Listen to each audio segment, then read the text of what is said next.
Got the flower in the face. We're up. That thing is Up. badass. We're live. We're live. All right. Welcome back to episode. I don't remember. Which one are we at? 17? 17. 16? Ish. 17. 17 and a half. 17-ish. 17 and a half. Welcome back. If you've been following, we are just. I think everybody's just trying to wrapping their heads around Last Combat with this tavern vampire up in the mess hall, the dining hall here in this castle beneath Whalehaven. Tim, welcome back. Ashley, welcome back. We are going to be missing our Oregon Dylan tonight. He is currently, I guess, training a new firefighter, so he's doing bigger and better things right now. But we are. I'm sure. So, anyways, does anybody have any questions about what happened? I know we had a couple absentees. It's been about 2 weeks. Any issues, comments, concerns, anything, grievances? I've got a grievance. The vampire almost kicked the piss out of us, dude. I heard a lot. Ooh. Just Ew. one vampire. No. What do you expect? I hope I don't get set on fire again. So, Well, that's what we get. we're gonna start as usual. We'll go, Mikey. How you feeling today, buddy? Oh, Mikey has some exciting news. You're a winner. You got winner chicken dinner at something. Oh, Whatever. I was completely surprised on my trip to Denver. The company 10,000 awarded me this giant Atlas stone for being the 2021 first inaugural winner of the Feats of Strength for my feat being the Strongman Marathon, first to set and create such an event. So it was awesome, a lot of fun. People came in with confetti cannons. I honestly thought it was like a gender reveal party for like a baby or something. I was so confused. Don't know why I thought that, but that's what was going through my head. It wasn't that I just won something. So everybody, let's golfers clap for Mikey, please. Aside from that, super pumped for the session. Going to technically see if I can do something about these two fingers. Maybe pick them up, have Jorg concoct some kind of mechanism, gears to keep, my sleight of hand technique fresh. So other than that, I'm ready to start. Awesome. Timbo Slice, what about you, buddy? Let me tell you guys a funny story. Let's hear it. So last session, I actually accidentally gave myself food poisoning. I made a neck roast in a crock pot, and it's not my crock pot because I don't own one. So I had borrowed it. So I'd never used the crock pot before, and I think I took the neck roast out too late, and it was still frozen on the inside by the bone. And when I got home from work, before I went to class, I tried a bunch of it, and I was like, wow, this is really gamey still. It's like, kind of tastes raw. And I'm like looking at it, and it's pink, and I'm like, I don't think it should still be pink. And then I go to class, and I'm exhausted, and I'm not feeling good. And then I sat down in the game, and I'm sitting here, and I'm like, don't throw up. And then I texted Dave and was like, I'm going to throw up. And I went to bed because, that was just, it was terrible. But Next time, don't try This is the neck roast. first I'm hearing about it. That's what happened to you? that's exactly what happened. And the next day I was like went to work and was feverish, and then it cleared up at the end of the day. So it had to be food poisoning. It had to be from my lack of experience using a crock pot. Yep. Sounds like a Sometime. crock of shit. Tim. It was a crock of shit. Blah. Looking like the inside of Nick's bag. But I am excited for tonight. I have plans if in case this goes south. Well, All right, Nikki P. why I hate vampires, dude. Like, damn, I'm so not. I'm. Should we tell him that we can't hear him? Oh yeah. You're muted. Wait, I can Am I? hear him. I can hear him. I can't hear him. Whoops. I cannot hear him. I can hear him. He should be good for the stream. Just refresh your browser. I will refresh the browser. Nick, you're good, by the way. Oh, I know I'm good. I checked every single one of these sons of guns. Anyway, super excited. This is the conclusion. I'll wait for Dave to get back. This is I'm the DM on the stream, so I wonder if there's like a ranking order. I guess Nick. would Quick, be put a second legendary command. item in the map. I don't know how to Alright. do that. Real quick. Quick, everyone, just increase your current hit points by By 50,000. 10,000. Wow, crazy. Okay, I'm she's way over better. even my like maximum. Uh, Side note, Zula, I really do love that Straw Stalker. It's such a cool Yeah. build. Like Dave It did is. so well with that class. It is savage. And then at one point you get 2 of them, right? So if Zula survives to level 6, I get 2 of them, and they have magical components. Dude, that I is don't know. I thought that OP. Moonbeam was destroying it. Using Moonbeam and having Orin move the creature in and out of Moonbeam to get double effect was pretty dope. Yeah. Yes. It was a tag team effort right there.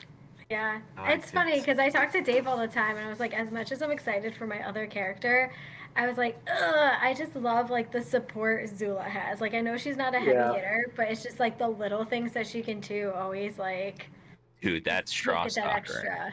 Oh, I is a know. heavy hitter. And then turning it to magic attacks too, and 2 of them is And like 2 of them. what? Side note, how do you say that? How do you say the artist's name? Polixery. Polixery. Dude, all the backup characters that have been created Yeah. so far are Can we put that in the chat? To his His Twitter link? Yeah, I could Yeah. mention in the chat. Can we tweet the twit? You know. He is. I'm literally drooling over my next character. So Yeah, he dude. does a really Very good job with his excited. stuff. And, I'm happy I was able to find them.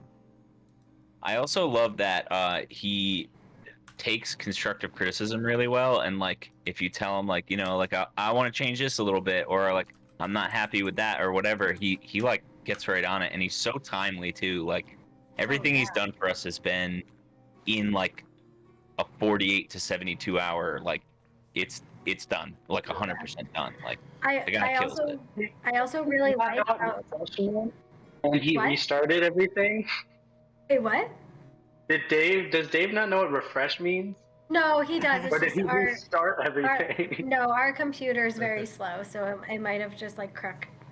Yeah, it might have like Lots crashed. of viruses. Man. Sorry, You've guys. got to deal with that computer. Alright. I know. dude. We need a new one, but taxes are coming back There we go. soon, so. All right, did everybody introduce themselves so Yeah. we get started? Throw the I already rebate know at that who man. everybody is. I know, right? Just like. I also We love also need a the new car, so. Roll20 interface update. Like it looks so much better to me, Yeah. and with like the night mode and just like the interface of it just The night It needed mode is it. huge. the night mode looks so good.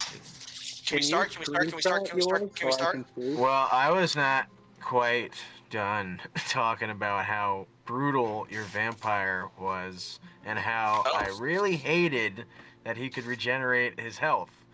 That was dastardly. 'Cause that's what they And, do, though. Yeah. You know? Well, I Yeah. didn't know that shit. What? That was like 3 times too. Oh, Only I didn't 20 know- hit I points. didn't know that was an actual like D&D stipulation. Oh yeah. Yeah. They actually have one of the most in-depth like stat blocks out of like most monsters. Most monsters that have like a tie into like actual mythology and like things like that. Well, Yeah. so I just worry about my owlbear. I just want to know what the status is. So that's where my Hey. mind's at. All right, look at the mouse, look at my boy. All right, here we go. All right, can we get started? Oh hell yeah. Yeah. All right, cool. Gotcha. Cool. All right, cool. All right, here we go. Let's do this. Whew. All right, a little warm in here. All right, let's gotcha. Let's do this. All right, you got this. You can handle this. You got this. All right, gotcha. You got it. All right, here we go. So, last session, our group of adventurers, the Misfits, scaled the side of an underground vampiric castle. They were able to elude detection from the undead guards that were on patrol around the grounds of said castle.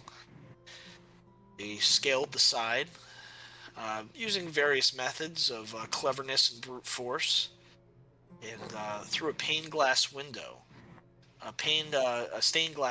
Jorg was able to see Hope grabbing a bag of flour from what appeared to be a storage closet or a pantry, and then running out into a hallway. Jorg broke the glass and threw down a rope, allowing the rest of the party to ascend up into the window, where they all gathered in the storage pantry.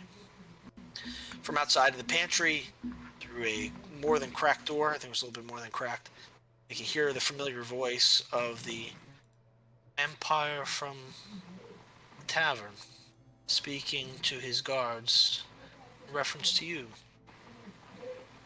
And sure as hell, there go the Misfits boldly entering the dining room and announcing their presence to said vampire. The vampire was sitting at the head of a dining table, or just completely filled with a banquet, a smorgasbord of fresh fruits, salads, human remains. Most of you sat down, with Orin standing at the end of the table, hesitant of the invitation. Now, Bliss, remembering that letter and the sack of flour was sent over from Hope through this blue portal that appeared above him, reaches into his pocket, pulls out a handful of flour and throws it in the face of the vampire. The vampire reacts by attempting to turn invisible, but you can still see the features of the vampire from mid-chest up to the top of the head. The vampire, seeing is that there's no way for him to stay hidden, he reveals himself again, and combat commences. Chairs where 5 of the 6 of you were sitting animate into mimics and attempt to grapple you as your combat began. The combat was long and arduous, a game of pick up and revive and chasing around the table. It was intense. You made it out on top with everybody just barely hanging on. Hey Nick, can you check your mic? Yeah, I just unplugged everything. I don't know why it's still doing that. So, here is, this is where we are. We are all still standing. Zula just regaining consciousness on the on top of the table amongst the remains. There are bits of of the mimics, the chairs, broken chairs, and furniture thrown about the room. There's just a pile of ash where the vampire was slain, and a foggy mist that is coming up and then flowing out through the window of the storage room out into the cavern proper. That is where we left off. What is everybody doing?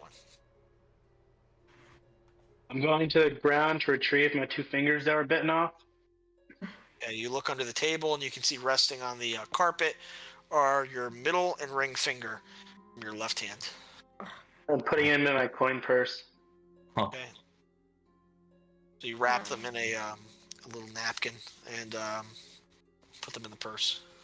I mean, I could, season it and flour it. I got a big bag of flour. No, I'm not doing that.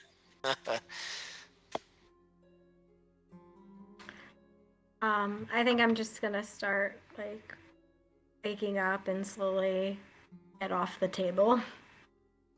Okay. So you slide down off the table and you get your bearings. You stand up. You're shaking, but you're okay.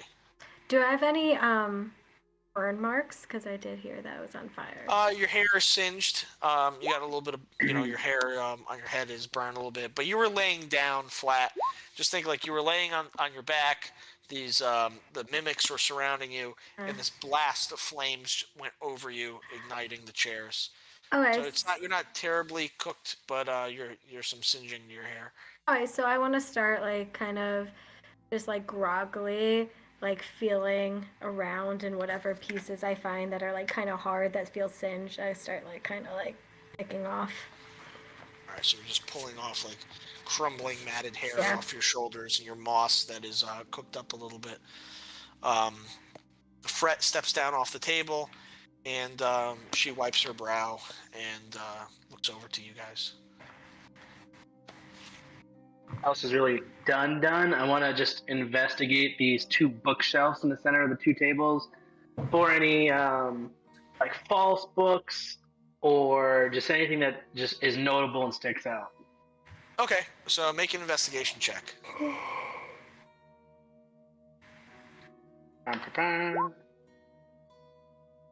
16. Okay, so the bookshelf to the left, you have a book titled History of Celestials. It's mostly written in Celestial. And then there's two books to the right. One of them is a catalog of celestial artifacts and magic items, and the other one is that's also written in mostly Celestial. And then there's a written history of the town of Whalehaven. Everything else is pretty much just tattered and they're just not readable.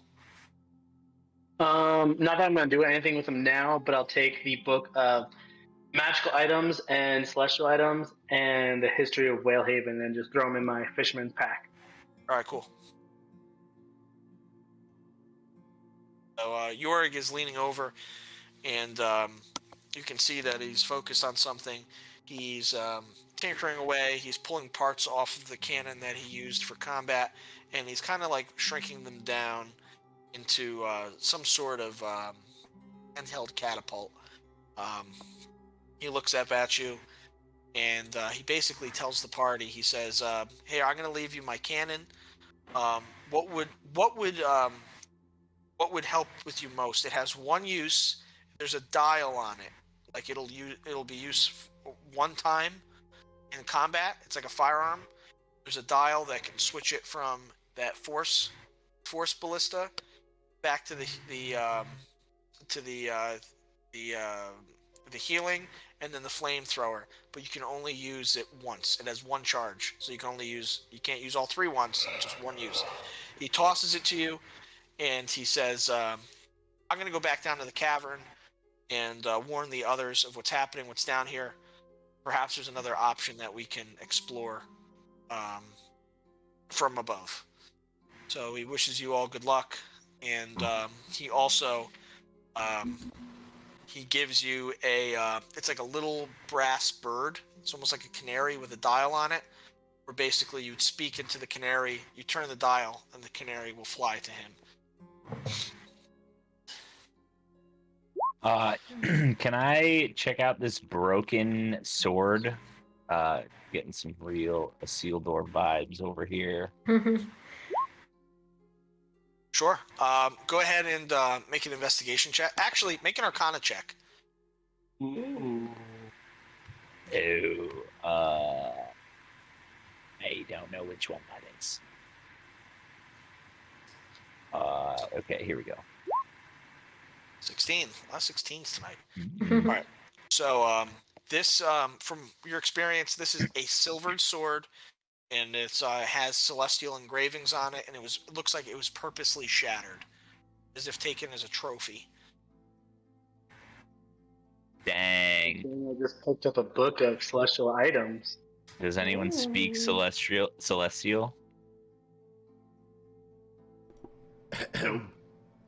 Oh wait, I thought Hope did. Never mind, he doesn't. Hold on. Just kidding. Double checking. I don't think I do, but double checking. I don't think I do either. No. Nope.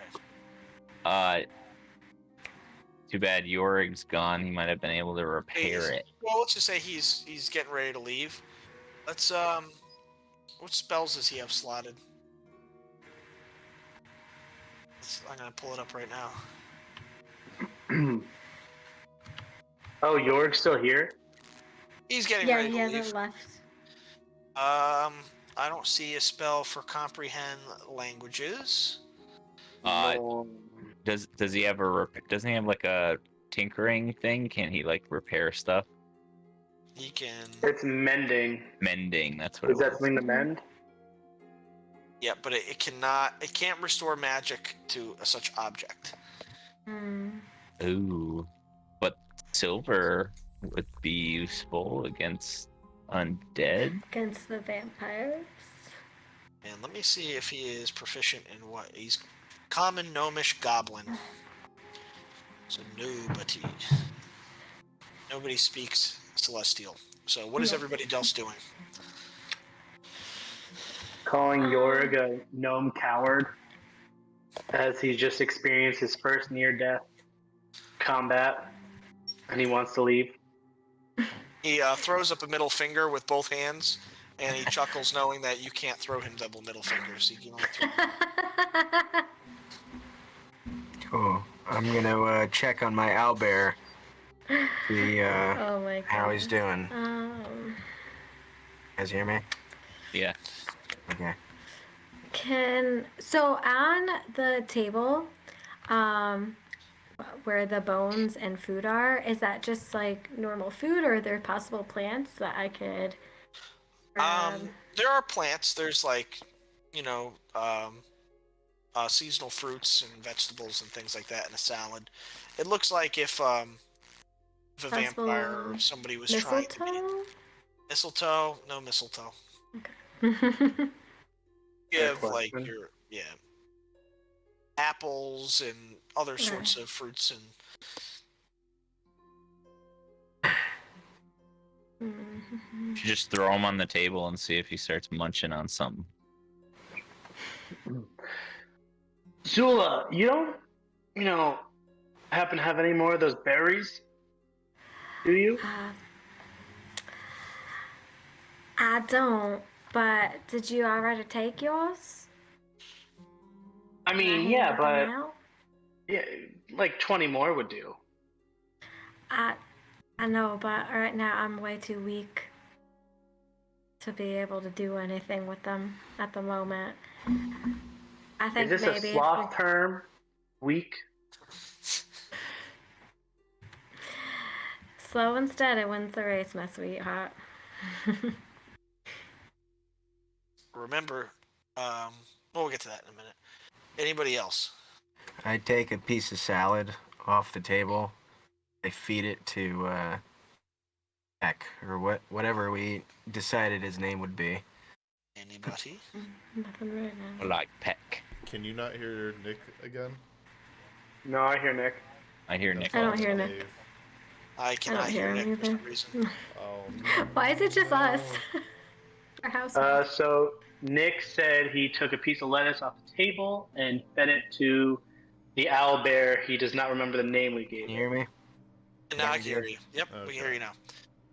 So the owlbear rejects the lettuce. Ooh, carnivore Wow. maybe. I say, oh no, you don't want the lettuce? Okay. So I take like, I don't know, I take like a big toe or something off of like or like a piece of like a hand or something. And I feed it to him. Like, Okay. how about You this? you give him a piece of finger, and he kind of just like gulps it down into like a bird would in one solid like gulp, and he's like chirping. I see that and hold my coin purse away from the owl bear. Just like, no. Which coin purse? My coin purse that has the fingers in it. Purse. To get his fingers Yep, I caught it. redone. I know you did. Wow. The Nice. family jewels in the coin purse. Yeah, I got it. All right. This is a family show. We're not going there. Hey, it's not a family show. Let the bird have a nibble. So what is everybody doing? So Oren's feeding the bird. The bird is the owlbear is still a little hungry. He's getting more active. Hold on. I am stashing the pieces of this sword safely in my bag. You got it. So you have we'll call it you have like 5 parts of a silvered sword engraved with celestial language. Damn. At this point, York has left. Who has the cannon? We should give it to Nick Tarkonsky. Oh, Michelle's there.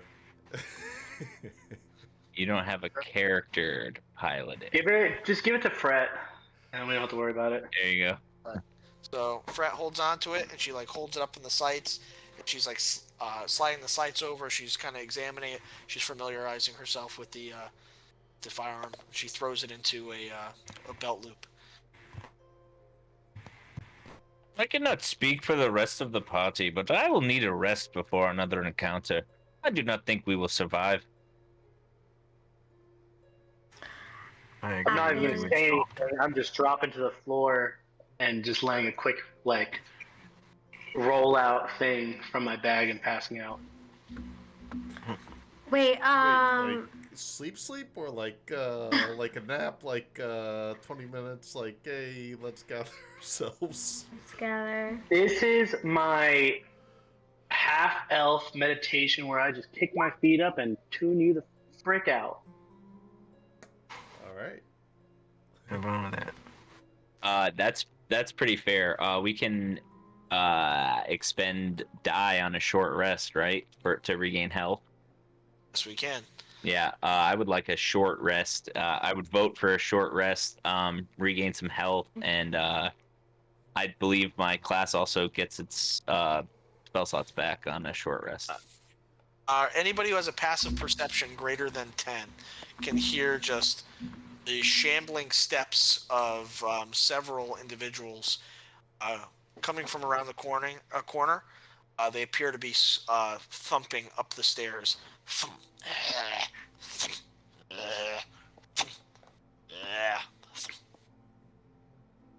Naz, do you hear that? It's cool, guys. They're not supposed to attack us. Feet kicked up, head back, relaxed. I am And not what sure that happens- this is a strategy. We should flee this place. Okay. I once again agree with the witch doctor, and I start to shield Pack from the world, from the skeletons coming up. All right. So the boat to leave. I think we should go. Hiding the table is sufficient enough. I'm hiding So under the table. from around the corner comes a zombie guard with Wonderful. a tattered leather armor, a dented iron cap. He's holding a pike with a crimson cloth at the end, the top of the spike. He kind of turns.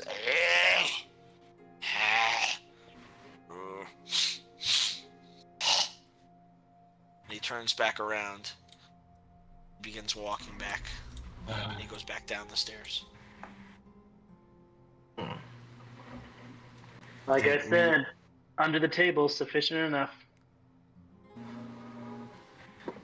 Did he like see us, and did we see him? He locked eyes with you guys.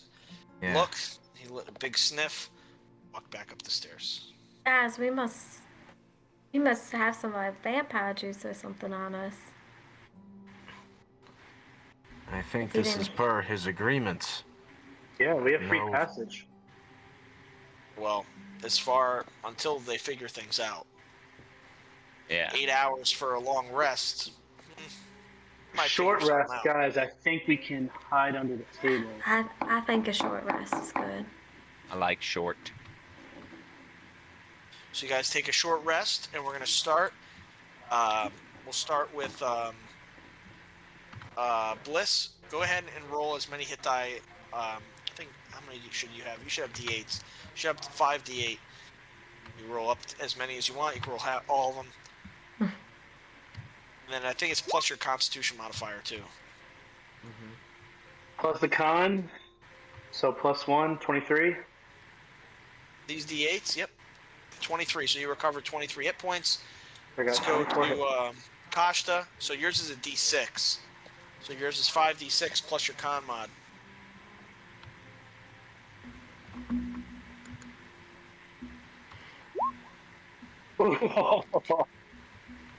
14. Ouch. All right. Next Below up, average. we'll go Zula. Yep. Yours are going to be also D8s. D8s. 5d8. Perfect. Con mod.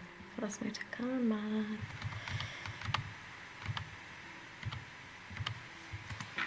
Boy. Combat. Looking sketchy. 19. Nice. And finally, Orin.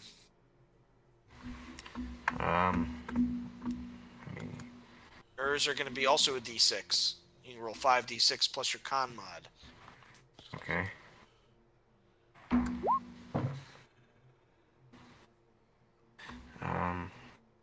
And my Constitution modifier is 3, I believe.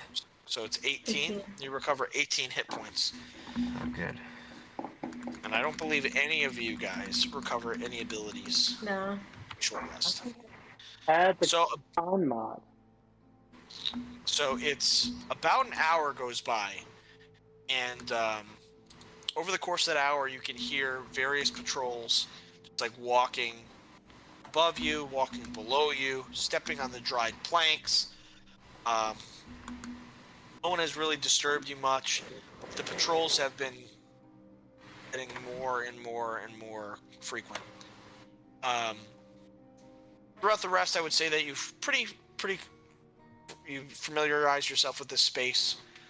You have that storage closet where you guys came out of with the open pane glass window, and then you have the hallways on the side, the top left one with the stairwell that goes up and down, and the other one's ending at a wall. What are you guys doing?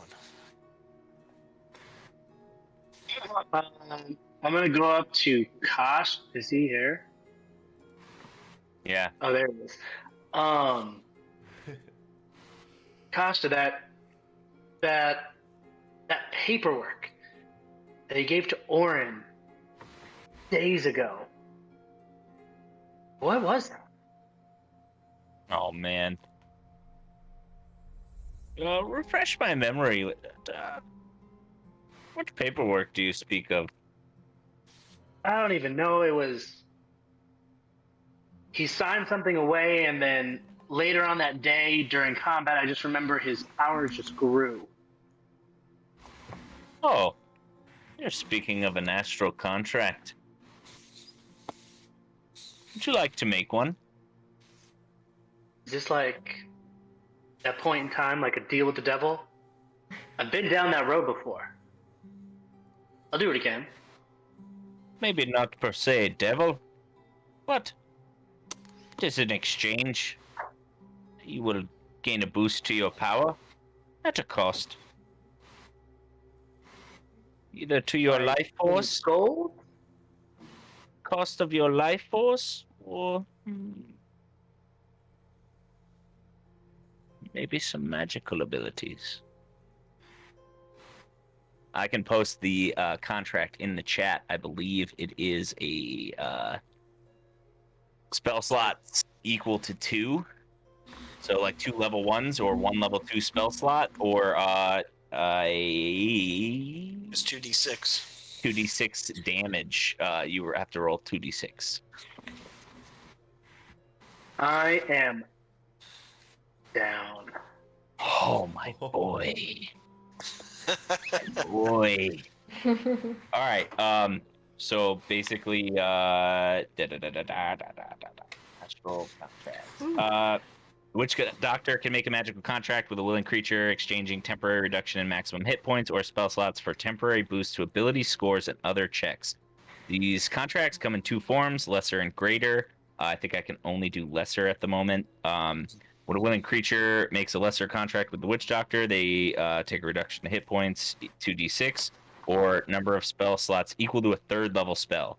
So, 1 3rd level or 1 1st level and 2. Yeah, make 3. You guys can do math. In exchange for their choice of the following boons, you get a +1 to strength, dex, con, intelligence, or wisdom, or charisma on all your checks and ability scores until I take a short rest. And I also regain all my spell slots. On a short rest, you do. And you can swap out your spells on a short rest, too. Yeah. Um, so basically,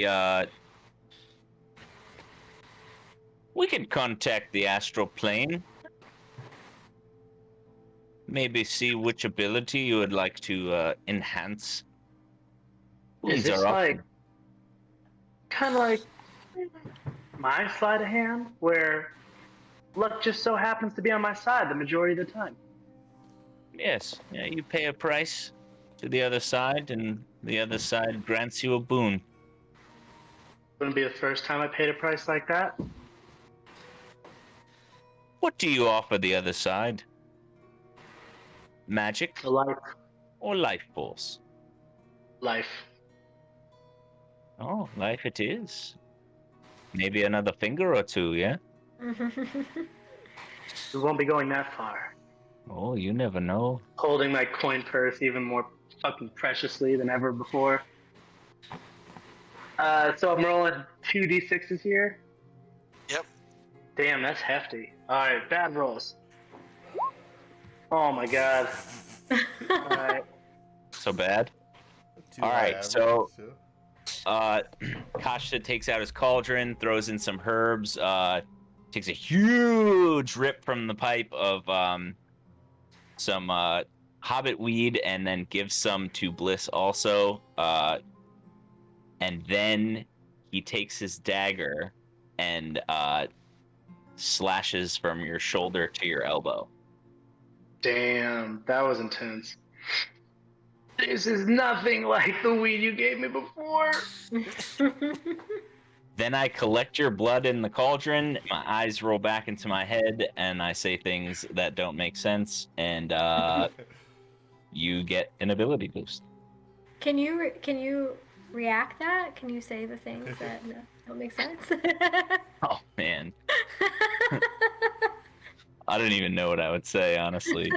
It's just mumbling. It's just just like, kidding. There you go. That was perfect. yeah, Love thank that. you. So So which yeah, ability score? yeah. Alright, so if I choose an ability score, let's say it's to improve my dex mod that's already maxed out, how does that work? So you already have a 20 dex? Correct. I think. 1 second. So no matter Anybody else- what, you would You look it up real quick, and then you would automatically have advantage on all of those rolls. Oh, that's sick. Yeah. Does that mean my attack rolls too because they use the dex modifier? On ability checks. So I'm not, sure. But so that would be sleight of hand, acrobatics, stealth. Yep. Okay. Yeah, I'm gonna go with that.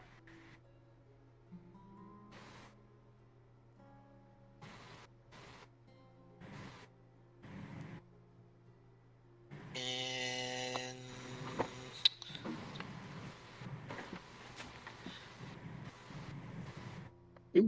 But so if your ability score is already a 20, then it's not going to go beyond the 20. But yeah. So, or that happens. Anybody else want to do anything? I'm still, tending to my owlbear, and I look to Zula. I'm like, how are you doing? I'm hanging in there, starting to feel a little bit more like myself. But let's just get these vampires.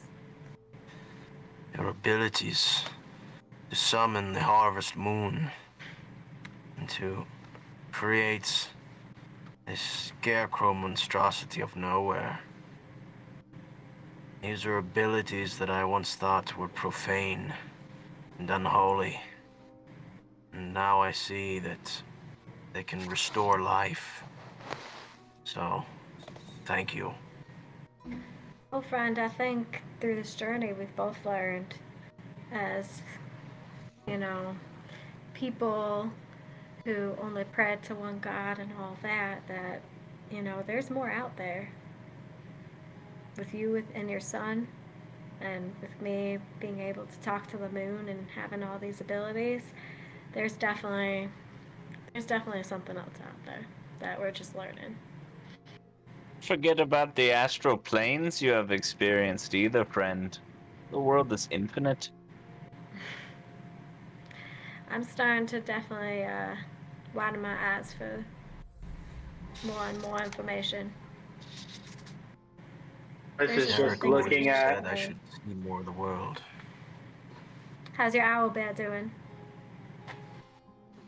He's a jolly little pecker, but I can't be certain if his diet is going to be one I can provide for.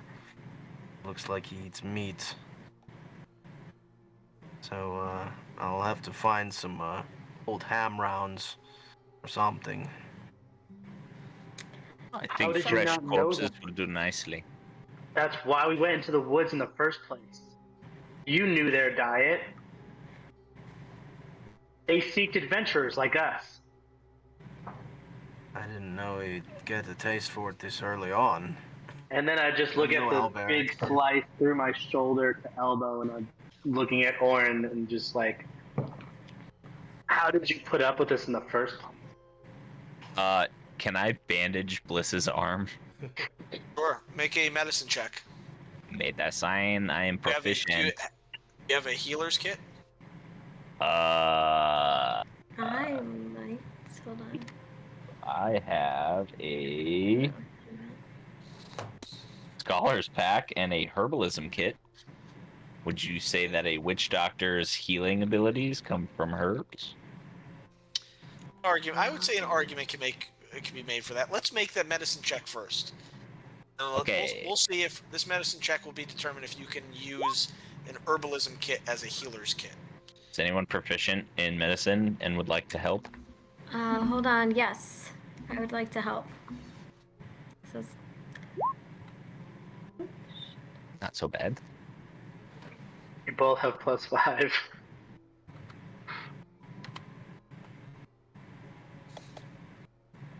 Alright. See. Okay. So you're able to successfully wrap it up. It's you can see how this could potentially be used in combat, stabilize somebody, in lieu of a healer's kit. Your expertise with the ingredients and your expertise with this kit, you're able to pretty much protect it from the elements. Like there is very slight chance that he'll succumb to infection. Awesome. I would say You know, in I a could- roll. Sorry, go ahead. I was gonna say, Kasha, I could mumble and slice your flesh too, if that's just what we were doing today. You could, but maybe the next time you decide to be light on your feet, you will realize the gift you have been given. And just for like role play measures, I'm totally picturing like the scene from Gladiator, when Russell Crowe is like, all messed up, and the Nubian is like taking the bread and stuffing it in the cut on his arm from where his tattoo was. Yeah. So at that moment, when when Bliss is basically talking down to your witch doctor abilities, there's a thud that happens in the floor above, and one of the glasses on one of the shelves from right behind Bliss falls down, and he reaches back and he catches it Spider-Man style. He's just kind of like, oh, all right. Damn. But with that thud, you hear shaking of change and like thud, like hits, like heavy sack, like hits, and then a muffled voice like coming from above. Oh snap, dude. Okay, so Zula has a great question, and then I would like to investigate that noise from above. Isn't that where Jorg went? Jorg went up the stairs? yeah, he went. Oh, Jorg well, went out he the tried to window, leave, descended back yeah. down. Okay. That's why we have the bird. Yes, question. I just want to make sure, not to metagame, but just looking into it to try to help out Bliss because I still have some spell slots. Would I be able to do a healing word with my moonsicle heal to help him with his fingers to like possibly either reattach or help him not get an infection? Is that a possibility? You can certainly try. I would help. You're gonna help. So Perfect. Okay. Not now? Okay. So hold on. Okay. Oh. oh. Hell yeah. All right. Okay. Okay. Kashta That's reacts to the thumping and chains and starts immediately stealthily creeping towards the upper stairwell. Okay. As you're going towards the upper stairwell, you can look down. You can see a flickering, and you can see flickering light coming from below, and you hear crackling and popping from like what you can assume to be a large fireplace downstairs. And you can kind of put together that there's some sort of like living space or sitting room that's below you. Upstairs, as you lean your ear up and you can listen, you hear the rattling chains and the sound of like that like heavy like iron barred, almost like gates closing and opening, rattling. You hear somebody just like kicking somebody upstairs.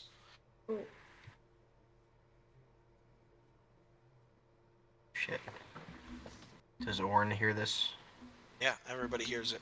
Guys, I don't think it's safe anymore here. Maybe they figured some things out. I think that is a fair assumption, but what if it is our tiefling friend up there getting beaten to a pulp? Oh, that's true. I do feel like it's where we need to be right now. I think I we need agree to with the half elf. investigate. Is I'm everybody down. going upstairs? You half elf or I'm gonna- full elf? I'm gonna lead this party super stealthily, knowing that I can have spidey senses on my side. All right, cool. While we're going up there, I would like to wild shape into my wolf. Nice. Stealthy. Gotcha. So, so the marching order: Bliss, Kashta, Zula, Fret, Orin, and begin to walk up the stairs. Need everybody to make a stealth check. Stealth. With Obviously, advantage, you're welcome. advantage for Wow, that was a shit roll too. Hold on. 13, 15. Would my stealth be different with the wolf? What your stealth? Yeah. Unless, so if you pull up, Yeah, wolf, it's +4. Perfect. Yep. you get a It plus is 4. different. Yep. Yep. Okay, so let me put it on there, and then that's +4. Okay, cool. So, considering all of your cumulative rolls, like there's some slight creaks to the steps of the wooden staircase. You're able to get up the stairs, and Bliss, when you turn the corner and you look, you can see that there's appears to be some sort of cell block. And there's different like boxes and things in the hallway with like papers and like little goblets and doodads and things like that, all lining the hallway. On the right-hand side, about 2 cells down, one of the iron gates is open, and that's where you can hear this disturbance, as if someone's being hit or kicked or punched, rattling of chains, and that the zombie kind of Did screech. you say that cell block was all the way at the end or midway? It's about midway through. So, peeking around the corner, super low because no one looks down low for eyesight. Looking in, seeing across the hallway, midway, that door's preached open. I hear those sounds. Turn back, relay to the team, like, hey, I see. I don't know how to say movement and sound, but I'm doing those hand signals like I know what it is. And I say, now's the time to move quick into a previous room, so we try not to get caught. Could I whisper that? All right, so I whisper all that I just said. What's everybody doing? I'm stealthily just I'm following following Drew. Bliss, so Yeah. wherever Bliss goes, I'm on your hip. So Bliss, you begin to Okay. walk down the hallway, and you're like, just kind of like snaking through all of the clutter. As you look around in these gates, like the cell block, some of them are empty. There's one of them that is full of treasure. Absolutely full, top to bottom, absolutely full. The center of the room itself is like almost like a bird bath. It's more like a fountain with a golden plaque on it. And there's various Oh my god. big bins of like arrows, Oh. golden arrows, like tons and tons of stuff in this locked room. Now, I honestly, I'm gonna stop right at that room, whether someone pushes me to get out of the way or I'm just now, eyes drawn. I kind of stop and freeze. directly across from that, on the opposite side, you can see two zombies just walking towards this person that's chained up in the wall. Sleeves have been ripped off. His pants are tattered and soiled. He has a hood that's over his face. You can see two elven ears poking out of holes on the sides of the hood. And you can see as the zombies are shambling towards him, he's just boom, like kicking them in the chest, boom, like kicking them in their legs. They're falling over themselves. And these two zombies are just shambling towards him. Somebody appears to be a prisoner that is being attempted to be eaten by these zombies. So, question. So we heard the further door of someone of more That's the rustling, but That's is the that's the door. The two doors door. feeding the You guys prisoner. made it halfway through the hallway. To the left is the treasure room, and right across from it is that open door with the zombies trying to eat this guy. How far are we approximately away from that person? I would say each cell is probably 6 feet wide, right? There are two more cells, so maybe about 12 to 15 feet from the top of the stairs to the center of the room. I have a plan.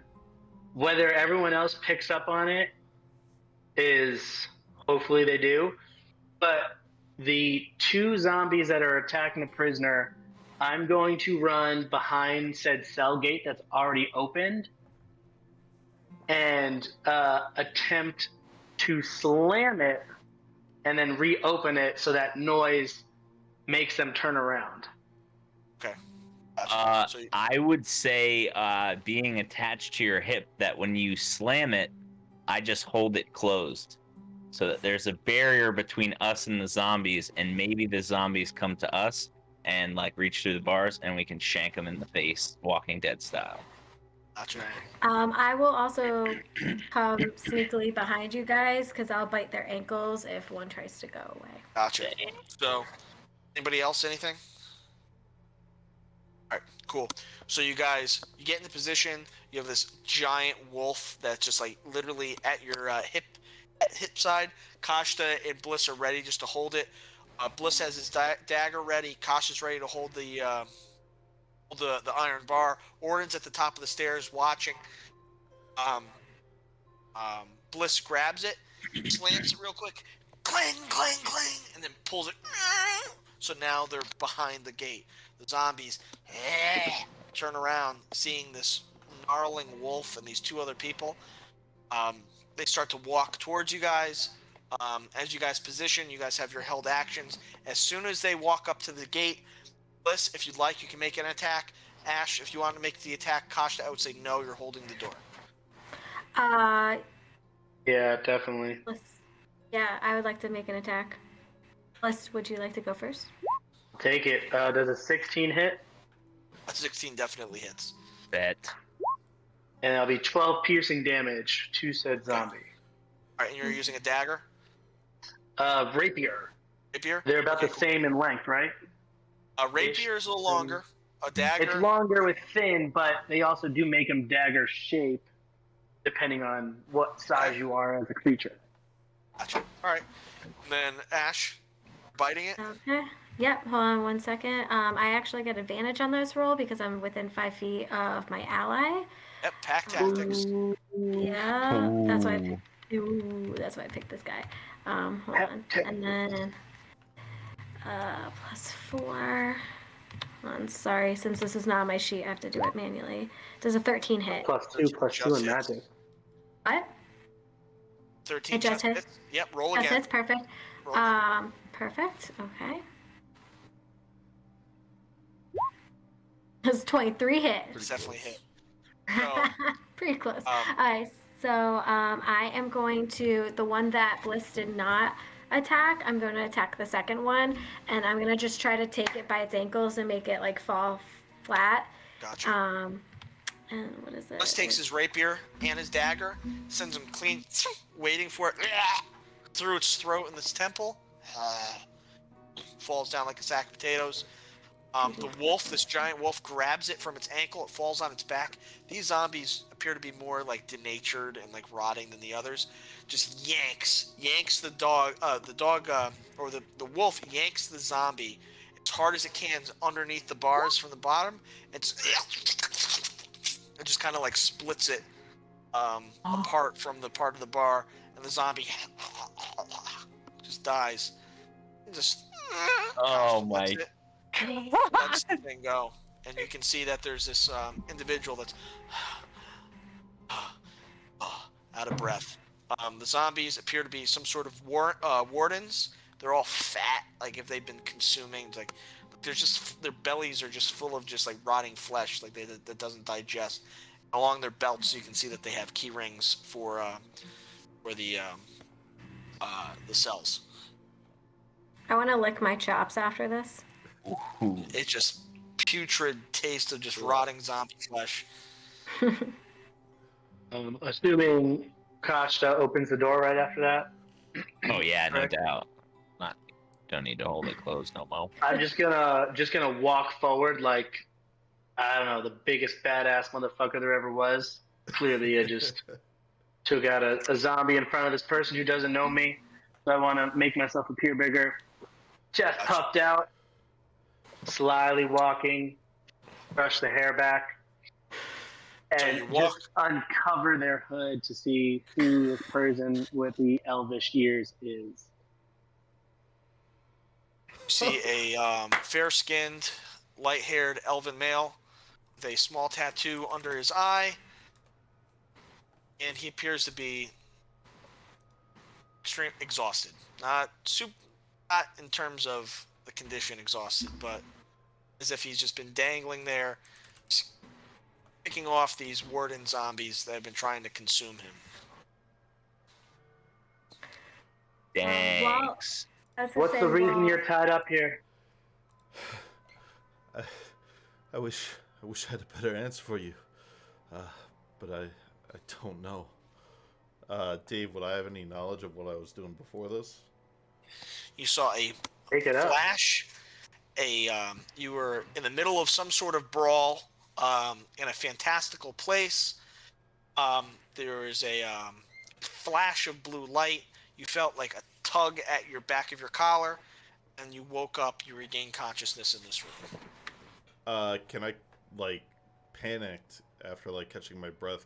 Can I, like, begin to feel around? I know I can see, but just exhausted. Like, begin to feel around to see if my quarterstaff is around. Still chained up. Oh shit! Never mind. So yeah, chained up. I'm just like, just being. You can see black eyes. I'm just like, thank you. But these are hurting a bit. I would like you got mixed up in the wrong situation. I would People say with tattoos like that under their eyes, where I come from, we don't trust them. You'd actually also see on my right arm, it's a half sleeve all the way up my forearm of rose thorns, kind of just entangling my arm.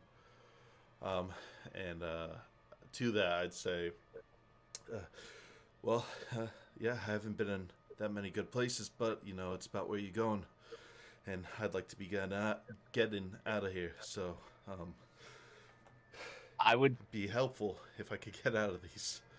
I would say, while this conversation is taking place, two things. I would be gathering the keys, but in all of my long years as a dark elf, I've never seen a male or female so attractive that in like a swooned daze of just like looking at him, I'm grabbing the keys like, damn, that motherfucker fine.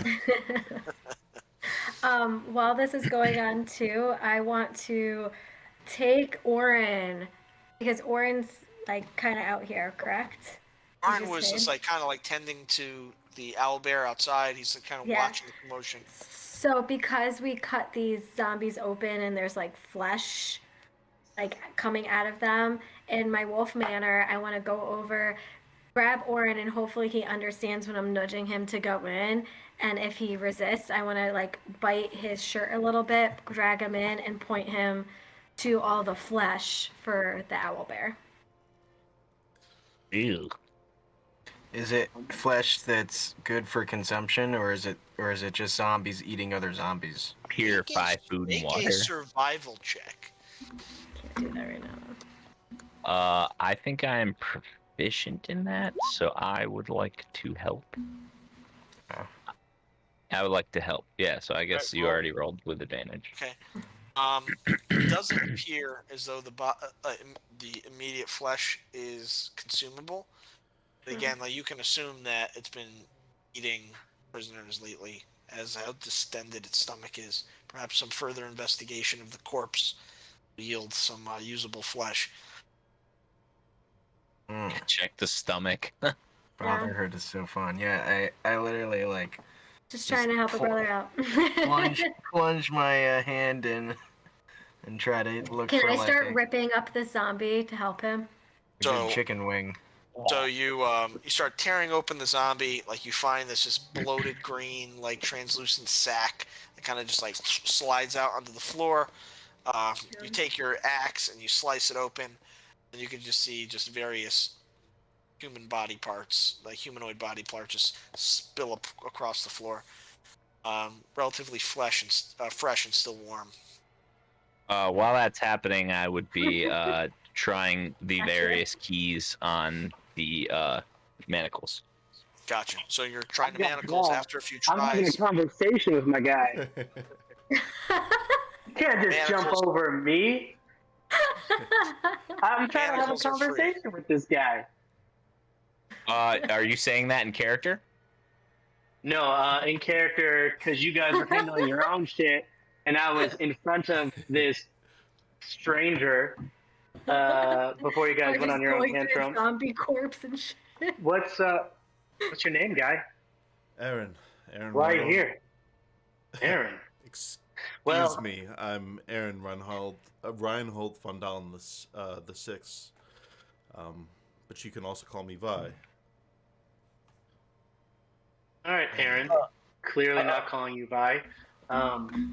Well, not only did we destroy your attackers, but you just happen to have the best hands and picking locks ever. And I'm going to show him my hand that's clearly bitten with the two fingers off as a joke.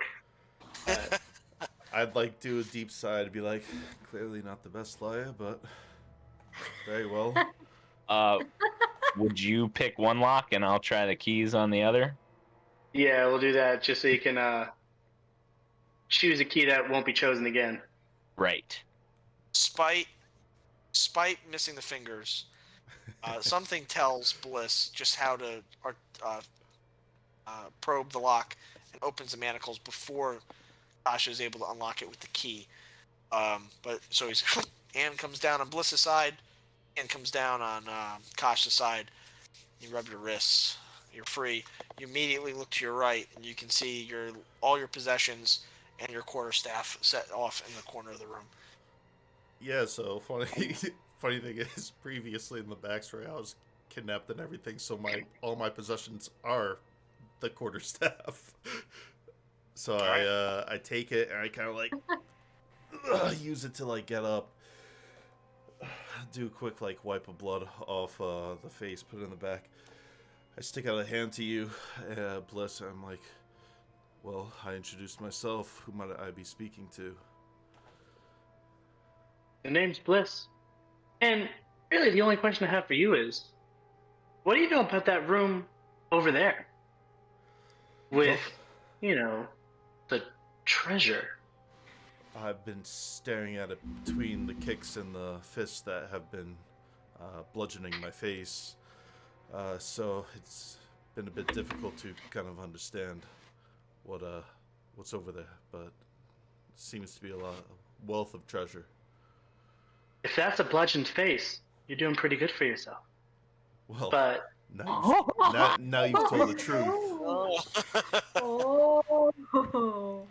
Just because you made that flirty, snide comment, I would flick you in one of your stumps and whisper in your ear, never doubt the power of the astral plane. Because, you did all your dexterity super nice and fine. Don't flirt with my man. Jeez, guys. Woo! Woo! Oh, just wait. It's going to get worse. Jeez. I cannot wait. I'd kind of like look up and at the rest of the group, and I'd repeat the same exact thing. I'm Aaron Reinhold von Dalen VI. You could call me Vi.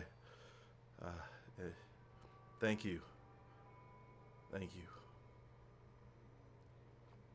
I am Oren Freewinter of the town of Fairview.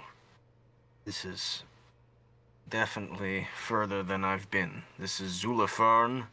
I know. Yeah, everyone else. That's it. Oh, and Yorick's not with us. No, never mind. And Kasha, right? Yeah. You're just staring. Yeah, just drooling. And then snaps to like, I am Kashta Naganga. And I hope that meeting you is pleasurable, Vi.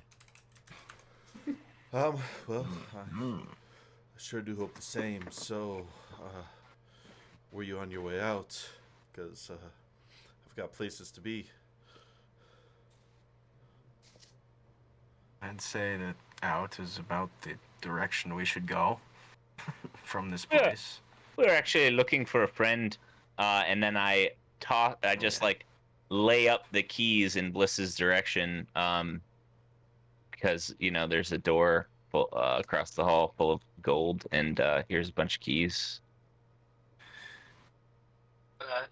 take said keys and, not frantically, but hope that I guess on the first one that I'm getting the right door.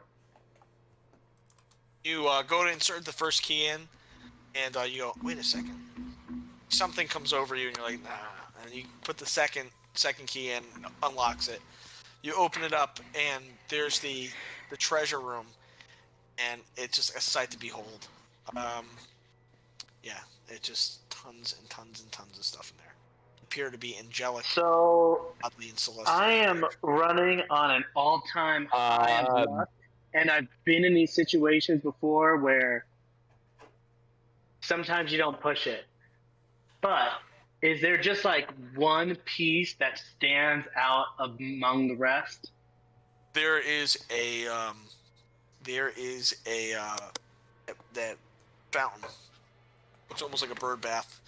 The gold plate on the middle, and it's not full. It's about halfway full of this like water could be silvered. It's kind of like that. It's like almost like a translucent mercury type liquid that's in this fountain. And if you were to touch it, there's a gentle hum and warmth to the artifact that you're holding. Be wary of traps, friend. Well, I was going to say, as Bliss was going to do that, just picking up with what Kasha said before, Aaron would ask, or sorry, Vi, would ask, a friend in this place with these monsters. Yes, he seems to be maybe under the same influence as you. Maybe brought here against his own will or blackmailed. But I believe he is a lost soul. A kind soul, but a lost soul. Dave, would I I take those have words and would I have seen anybody other than the zombies? No. Okay. I take those words to heart as much as I can, and I'm like, don't worry, I'm not gonna touch it, and I'm gonna walk out, but I just happen to pocket, a little handful behind my back and walk out. Like all right, so I'll do a little more detailed explanation or description of the room. So this fountain has a gold cup on it. Appears you can scoop whatever fluid that is out of it. All along the back, there are various chests and goblets and little figurines and statuettes that line in the room. All of them are gold or silver. There are weapon racks with several swords. There's a longbow, and there's a barrel full of golden feathered arrows that are in the barrel. What else? There are baskets of fruit, of golden apples, and various things like that. Let me see. But yeah, there's like stacked up chests. Like it would take. So It that's would probably very take a full day to different. go through. So specifically knowing that, is there, since you said weaponry, a very special looking rapier? And the other thing I would be looking for is something that doesn't belong in the room, like a piece of trash. Does it look like there's like a piece of garbage in the room, like if it's like a garbage chalice or garbage or something? It just like looks ratted. Make an investigation check. 13. Nothing that's really stands out to be trash, but you can notice along the base of the fountain there is a blackish, like a dark metal pitted chain with a lock on it, and there appear to be 5 inlaid rubies, like really small rubies, about the size of a dime. 3 of which are still flickering the light. Repeat that last part one more time. So there's a black lock with 5 rubies and a flickering light. It appears to be some sort of lock, right? A lock or something that appears to be wrapped around the base of this fountain. There are 5 inlaid small dime-sized rubies. 3 of them appear to be flickering or have some sort of light to them.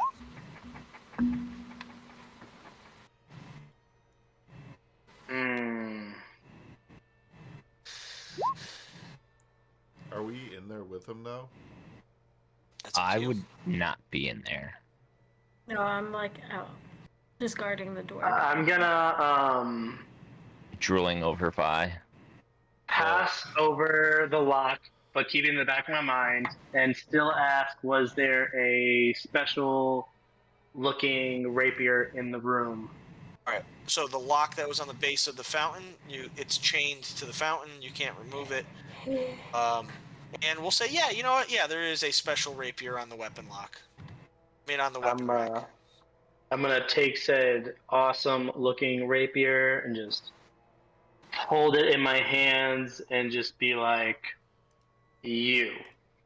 Feels as I light as a feather. deserve this. Feels as light as a feather. The blade itself is silvered, and the edges are lined with gold.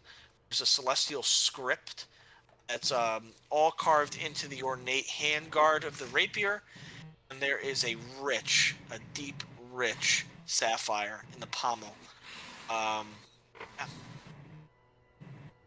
I'm unsheathing my old rapier, tossing it to the side, and just mumbling to myself, lucky side, that's what you are.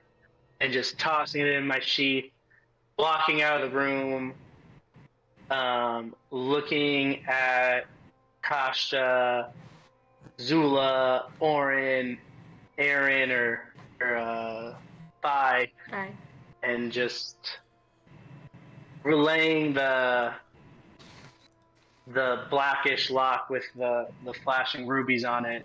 But I'm not going to do that in character voice right now. Just telling him what it is. Cool. Nothing appeared to happen. He just took something off the rack and walked out. Ooh. Okay, can I go in there and investigate the silver water? Sure. Make an investigation check. I investigate. I want to be by his side as he's doing it, as I just walked out and I'm walking back in. Yeah, I'd walk in at this point too. Right. So still as you guarding the door. investigate it, you're looking around. You look into the water. You can see your reflection. Your reflection dissipates, and you can see which language would you prefer to see this in? What are you most familiar with? I know what's going. Common, Elvish, like whatever one you speak. Probably Drow. Drow. Okay. Yeah. Gotcha. Like, So in Drow Elf, the dialect of Elvish Drow, you can see take a sip, receive your boon, and take your curse. oh my god.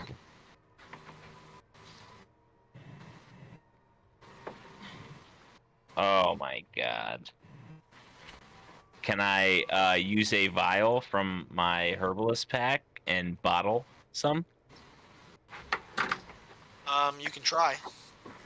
All right, so I Dumbledore. I try to fill it. Try to fill it, and you scoop it in, and it's empty. You try to, for whatever reason, you can't fill it. Damn.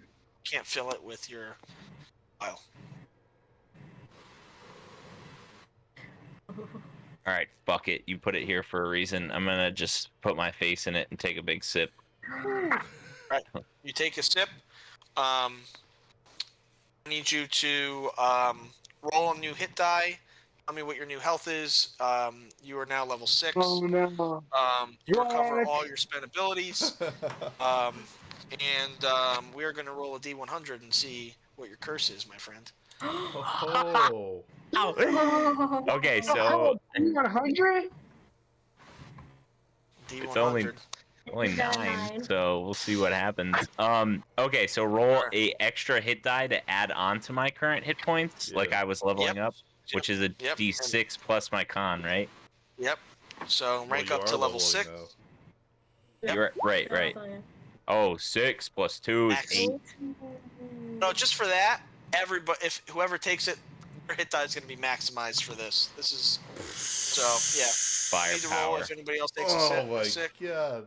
I mean, first I want to see how he reacts and feels. Clearly he's going to feel great, but I want to know if there's like a shroud of something he feels. As you pull your head up, from the water, you look down. You can see, basically, you are now allergic to metal, and you break out in leaky sores on contact. If you walk on any sort of metal, you are now allergic to metal. Do I know that I'm allergic to metal?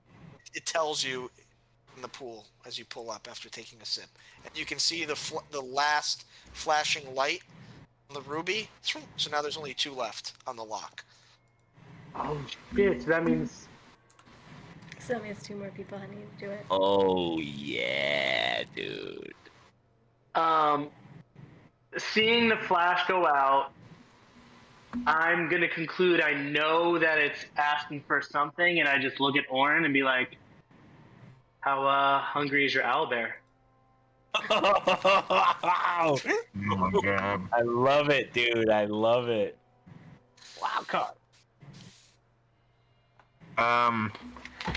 Put me on I the mean, spot. you said you neglected its nurturing. I think, I don't know, Kasha, you feel great, right? Maybe I will take this ring off my finger, and I take off the ring of the 9 hells. Underneath my- it, the skin is just raw, almost to the point of like 3rd-degree burns, and it's starting to bubble. Oh. Kasha, can I hold on to that for you? You may absolutely hold on to this for me, but I will ask for something later in return. All right. What's Better everybody not be else a doing? fucking flesh moon, but all right. Yeah, I'm just gonna ask for your whatever finger you put it on. Fuck it. I can take a sip from this thing. All right. So Orin takes a sip. Orin, you gain 6 health plus your charisma your constitution modifier. You rank up to level 6. All of your spell slots are officially replenished. All your abilities are replenished. As if you have taken a long rest, this does not count as a long rest. And here is your curse, my friend.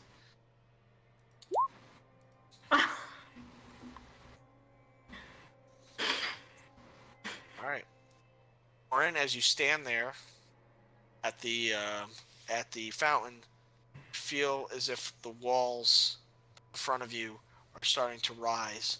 And when you look down, you see that your feet are beginning to sink into the floor. And as you step back and you start moving your feet, you begin to notice that as long as you keep your feet moving, you're not going to sink into the floor. Oh,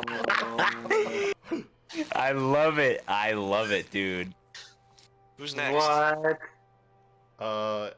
Vi would go last. I'm assuming we still see another light go out of light, the thing. light goes out. There's one light that is left. There's one I'm way. still gonna ask Orin to let that fucking baby bird chirp. Orin is currently pacing back and forth in the room. This is like on brand for your anxiety-driven character too. I know. My son. Who's next? I'm watching the door. I'm not going. I'm still in my wolf form. Oh, then if everybody, I'd go then. All right. So you recover 8 hit points maximized plus your constitution I'm modifier. at 44, baby. That's a fat 10. All right. Zaddy. Your curse is Yeah. Yummy. Chained up against hear the a wall loud again. voice in your head, which will offer unwarranted criticism of all their combat and social choices.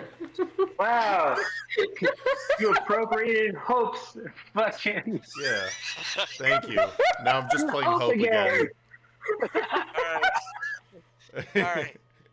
Last ruby stops flashing, but the water is still there. The water level never dropped, and this lock that was around the base of the fountain breaks off and falls to the floor. It. Does Did you hear anything that? else about the fountain move? What's that? Does anything else about the fountain move? Like a lock just broke off. Like, is there like a open kind of push passageway or? Yeah. What was it? Just locking the fountain to the floor? No, it was just a chain wrapped around with a lock at the base of the fountain, and you guys have been drinking from it. After 3 of you drank from it, the lock and the chain broke off to the ground. Who's next? I'm so curious. I'm drinking right now. Like I have to. All right, you regain 8 hit points, sir, maximized with your Constitution modifier, and you rank up to level 6. Who's next? I'm still in my No wolf curse? form. No I'm curse. just hanging out. Oh. Yeah, does Bliss not get a curse? Wait, so when I pull my face out, like, and everyone saw something that I'm sure they relate to the group, like I see nothing. See nothing. So, Okay. like, just for pure fact and fun, I'm dipping my face in again and just grabbing another slush. You try to drink, and but it's almost like air is going in. The fluid is just not going in your mouth. Okay. It's not allowing you to. Interesting. I'll get out of my wild shape and I'll go over and be the last one to drink the water. Take a sip, and you get 8 maximized hit points with your Constitution Okay. modifier. You regain all of your spell slots. You rank up to level 6. Sweet. Does not count as a long rest. While Zulor is drinking, I just want to look over towards Orin and say, I only just met you, man. You didn't need to be so critical. What are you talking about? You didn't just say something to me. Oh. Why? Never mind. It must have been from the hits from the zombies. Nothing. I'm sorry. Bliss, do you recall when I gave you a fancy gold ring from the Nine Hells? Yeah, but if you're looking for it back, it's gonna have to wait. I do not want it back, but I would like to call on you to do me a favor. Does that favor impede ruining your flesh? No, it would be picking up that padlock and chain and storing it in your bag for later investigation. I seem to have a undesirable reaction to metal. I will do such a thing. Don't consider me a lackey. I don't know what game you're playing right now. No lackey, this is tit for tat. A favor for a favor. Just want to study it. Maybe we can break a curse? Because it's Just so obvious we everyone got heard, cursed, right? He Like, said it was a favor obvious. for a favor. I owe him nothing now. And I pick up said lock. I had hoped that, I will wipe our debt clean, but as a friend, I'd hope you would have done that for me anyway. I would say if you guys wish to spend 20 minutes looking throughout the room, I'll give you a full listing of all the stuff that you're able to recover. Is this something you'd like to do? Just to speed Yep. things along? Yeah, I mean, as long as it's not Alright. metal. Alright, gotcha. Here's So, a room full of it. You gain 1,000 gold pieces. Sheesh. Holy shit, who's holding all that? Because Jorgen's gone. Doesn't he have the Bag of holding. bag of holding? Yeah. I already have 200 gold pieces in my purse. You might have to double back. Yeah. Another 1,000 silver pieces. I have Um, some, but I don't have a lot. I'm gonna hold half of the gold just to keep track of it. But someone else still has to hold the other 500 pieces. Yeah, I can, because I only You guys have gain a 4 gold. Bag of so- holding. Can I investigate the fountain one more time? If you'd like. To see what's around it. Didn't you say that there was a gold chalice? Yes. I can hold 500 gold, guys. He just gave us a bag of holding. Oh, okay. That's nice. Want me Yeah, to it was. continue with the thing and then we'll go to Nick? Or Nick, do you Yeah. want to go now? Or I want to hear Nick out.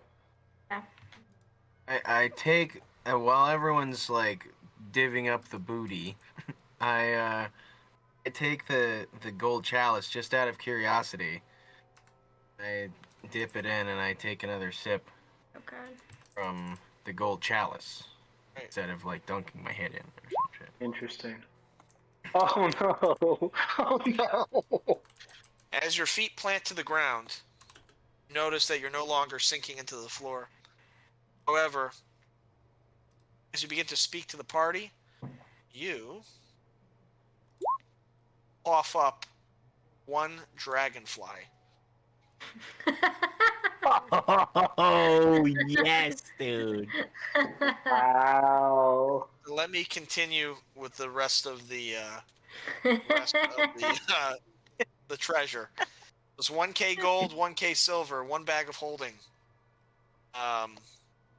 It would be 10 of these special arrows. It would be a special gold bow with the celestial carvings in it. It would be a longsword in the same style and fashion as the rapier, a short sword, 2 daggers, all in the same style and fashion, a shield, and what else did I have in here? And various diamonds. We'll say 10 diamonds, one worth 25,000 gold. One is going to be worth 10,000 gold, and the rest are going to be worth 1,000 gold apiece. Damn. The the arrows, can those be used with the short bow as well, or they're completely different? Oh yeah, absolutely. I'm gonna hold on to the 10 special arrows, as well as the half of the gold. I have a off question for the room's inventory. Sure. Are there any like fine clothes in there? Oh, full of fine Oh. clothes. Oh yeah. Vi's gonna go over and get changed, and customize them so the arms kind of like ripped off a little bit. Prior to ripping the sleeves off, these the fine set of clothes is worth approximately 10,000 gold pieces. Well, Um, well, he was no. Would I know that? I would say so. Oh man, They're like, well, if you're gonna customize, you customize. You don't take back your decision. no. Yeah, now it's custom designer. well, So no. it only brings up the word. Oh, I would say it true. loses. I would say it loses half of its value if you remove the sleeves. Yeah, no, that's fine. Vi has his identity. He knows Also, himself. there is one set on a mannequin of this shimmering, the shimmering plate armor. It's it has this like almost like cloudy, translucent, opaque, um, jade color to it. It's lined with gold, and the buckles are gold, fine leather, just sitting on a mannequin. Um, just real quick, what did you say the rest of the 8 diamonds were worth? 1K? Okay. 1K for the smaller ones, 10K for the most one. 25K for the most. 25K for the big Oh, one. so it was just a single K for the other ones. Another small detail. If I'm able to customize really far, I'd make sure I look for some type of fine clothing with a hood as well. We'll add a hood to it. Why not? Thank If you. there's some fine clothing going on, I want to pick up the finest chest strap thing that there is. It's probably a woman's clothing, but I'm gonna take the women's top to the clothing and then just throw on the man's pantaloons that are in the room and mix and match and look fine. I would say altogether, the mix match and everything, it's probably around 250 gold pieces. What? not- Jesus, I gotta not write that 2,000. down. Well, anything witch doctory like that whether that's not metal. Well, I was gonna say before that, can we do I notice Ashta's like burnt finger? If he brings it to your attention, Okay. Ashta, you see it's a metal rod. It's inlaid with like with ivory and precious gems and things like that. There appears to be some sort of spell casting focus at the end of it, giving you some pretty strong vibes. But again, it's made of metal.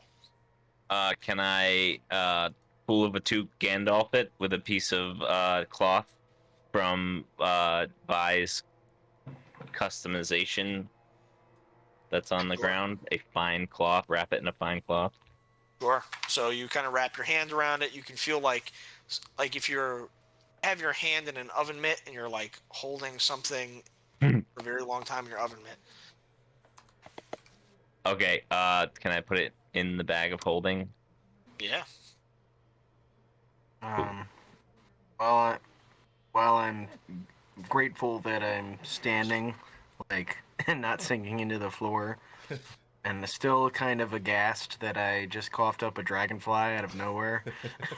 I'm a little taken aback, but I'm looking through this treasure room too, see if there's anything I can bring back to Fairwillow. So, is there anything in here that would catch Oren's eye? There is you're a simple man. You look around, things are really foreign to you. But you notice that there is a pendant, not similar in design or shape of what you used to have from your son, but it's something that's simple. It's in the shape of a claw. It's on a simple necklace. It's something really suits you. I pick it up and I study it. Nice. I put it on. And you cough up another 3 dragonflies. All right. Is anything else for anybody?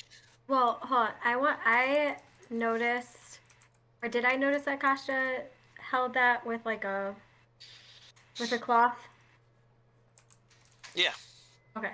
So I want to walk over to Kasha and be like, friend, is anything going on with you? You have seemed to gathered an undesirable effect to the touch of metal. Since I didn't get any effects, I did want to try something on you if you're willing. Of course, I trust you completely. I want to touch Kasha and attempt to dispel magic. What level are you casting Dispel Magic? I'm casting Dispel Magic at level 3. Level 3. At level 3. Have Dispel Magic? I just got it because we went to level 6. Okay. Let me see. Some shenanigans that go on with this. Just Rule of cool. Rule of cool. Yeah, so she said she wanted to touch me, so I got completely naked, removing myself of all magical items. All right, so I need you to make... I need you to make an ability check using your spell ability modifier. I mean, So, Vi and I already got naked to change, so it's not like a big thing. So it's going to be a d20 plus your spell casting ability modifier. Fine. And the DC... DC equals T plus 10 plus the spell's level. Well, this is what the... Alright, so you need me to make a D20 plus what? I need you to make a... Just roll d20 and add your spell casting ability modifier to it. Let's go. Get it, Zula. Let's attempt this. Alright, hold on. I'm just looking at my wisdom right now. Okay. You're plus 5, right? Plus 7.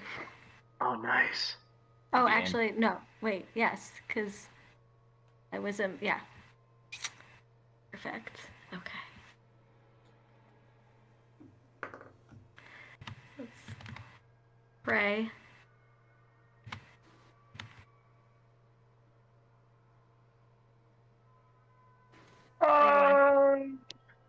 Dang. There's a blast of anti-magic that just comes out of the palm of your hand. You can just feel like your skin tingle. And the wound is still there around your finger, Kashta. But it's just up to you to see if it worked.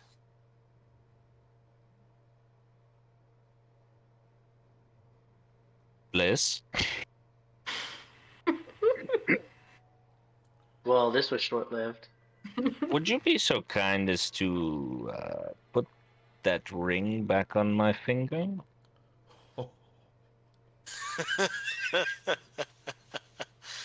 Again, it feels like I'm some sort of servant. But I guess a deed of gratitude is done. And I'll place humbly the ring back on his ring finger. It slides on your finger. Nothing appears to happen.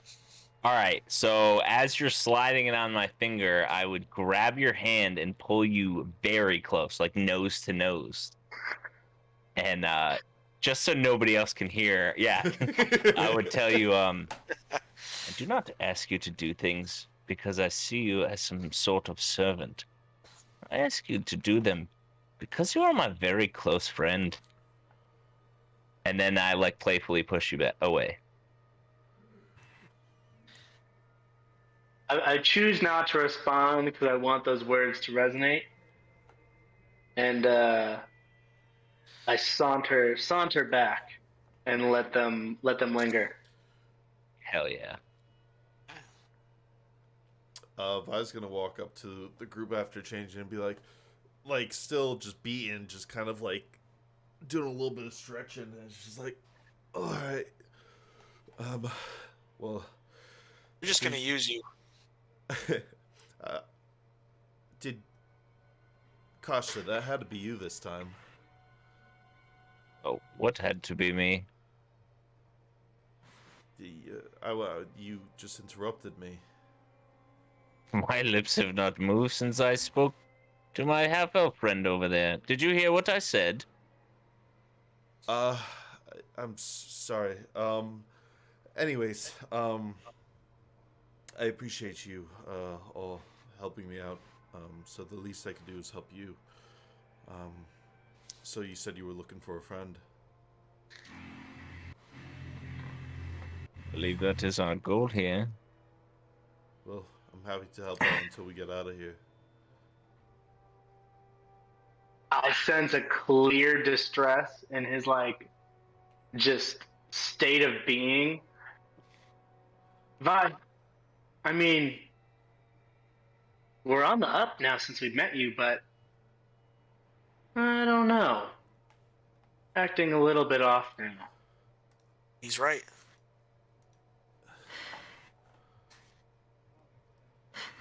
What do you mean? It'll come closer to fruition, but I'm keeping an eye on you. And I'm going to proceed out of the room, peering into the hallway, but not fully stepping in, just to make sure it's still open and clear kind of thing. You look to the right, and you can see that there's the stairwell where you came from with the clutter in the hallway. To the left, there's more clutter, and you can see that there's, at the short setups of stairs, maybe like 6 or 7 steps, there's a large door, an enormous door, and just the seams of the doors are just being backlit by blue light. I still personally have the keys, correct? From Costa. Yes, you do. Come on, gang. I think it's time to head this way, and I'm gonna just hold the keys quietly as I still stealthily, check myself, because we still haven't appeared through the open other cells that might be in the hallway, just to kind of see what's going on in them, and head towards the giant door you just described.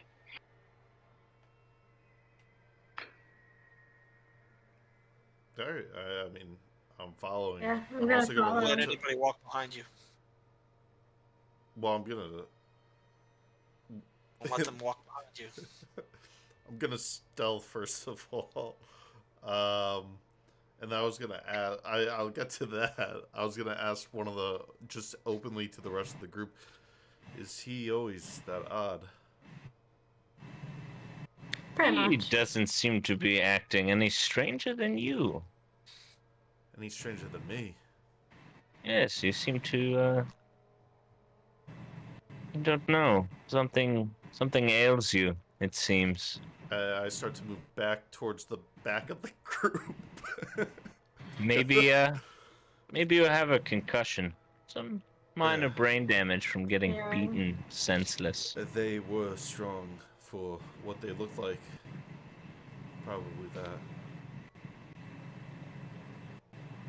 And yeah, and then I was gonna stealth. Okay. Yeah, I'll stealthily follow Bliss. I'll follow behind. Warren coughs up 4 dragonflies. Continues walking. Does anyone need dragonflies for spell components? This would be a Wait, great does nobody farming. find this? I figured since I was changing, I didn't see the first one. But I would clearly stop. I just thought that it was obvious. We figured it out. I thought that the water told you what your new ailment told was. you? That's You what look I into it, thought. It tells you, yeah. Oh, then Vi would not have been. Sorry, I misinterpreted that. Vi would also have tried to hold that secret, so I think I could roll with it that way. Okay, cool. So you guys approach the door. Yeah, Man, I'm following Bliss again. Yeah. Yeah. It is the one thing besides the treasure that stands out as ornate and celestial nature in the hallway and the rest of the room. It's a large mahogany door, rich color, banded in gold, and a ornate lock. Um, and it is being backlit through the seams of the door and the frame. This oddly familiar blue glow. Fucking doors. Does it look like? Is it clear that none of these keys are gonna work that I have in my hand, or is it just like, There's just a handle on the door. There's no lock. oh, well, in that case, yeah, I'm gonna open it as slowly as possible. So if it does open and there's no resistance, hold it in a down position, perch down, and quietly push said door open. So you turn the handle, which is a knob. You turn it, and it pushes in. You see there's no resistance. As you push in, like your eyes need to adjust real quick because the light, but they're able to quickly adjust to the room, the brightness of the room. Make a stealth check, please. Yours is going to be at advantage. Yeah, it is. Dun, dun, dun. It's a 16. Yeah, boy. You push the door open, and as you peek your head through, you can see You can see Hope. Hold on. About 1, 2, 3, 4, 5. About 25 feet from the door, and his hands are up on the wall. He's holding like a piece of parchment. He's like quickly scrambling. He's writing something on the wall. There's a cylindrical like center column like in the middle of the room. On top of the cylindrical column that supports the top of the middle of the room is an enormous red skull carved from a familiar red type of crystal that you've encountered earlier that's sitting in the center of the room. This pillar is very, very wide. It's almost like it's maybe, I'll tell you exactly. It's 1, 2, 3, 4. It's 20 feet in diameter, all the way around. And around the door, at the front of the door, there is front of the column, there is a circular, like tall, like oval-like, mirror-like doorway with a blue glow. You can see the same cavern. You can almost see like you guys setting up camp where you were several hours earlier. All right, so just to be real specific on this, he's 25 feet away. He's making this pattern that we've seen before. Is this a pattern from the combat encounter right after the Yaves brothers discovery? So what you guys see is his hands are like braced up against the wall, and he's like quickly writing. Right in front of him, underneath the skull, there is an open door. It's like an oval style mirror. There's a faint glow around it, and if you were to like look through the mirror, you can see like that cavern where you fought the Wendigo, where you guys were setting up camp. I would say that Oh man, you guys aren't quite in the room yet. I would say, let me get Yorick out of here. Is this a good spot to take a quick break? Yeah. Take a quick break, yeah. That sounds a good idea. We'll be back. We're terrified of gnomes and must succeed on a DC 18 wisdom saving throw anytime they see one, becoming paralyzed on a failed save. That would be so fantastic if someone got that with George. that's What good. What if he Especially got if that it? was Vi. If that was Vi, he just encounters Yorick. He's like, huh. Or if Yorick got it on himself. Exactly, that's what I'm saying. Yeah, but when does he look in the mirror? But he saw himself tinkering, like in a. Sees Like, himself in a reflection as he tinkers. and he can't tinker anymore because he's paralyzed. All right, I'm sorry. I'd let him everybody. keep that one. I'd let him keep Back. that one. I'm just going over this random curse generator in that book I brought up, the Game Master's Random Encounters. Is it's really freaking cool. I just had to throw that in. Yeah, Anyways. dude, you baited us with that thing, and I had to go for it. I knew it was gonna be something God. delicious. Oh, dude, I would never do that to you guys ever. Not one time. Oh. Anyways, so you guys. Mhm.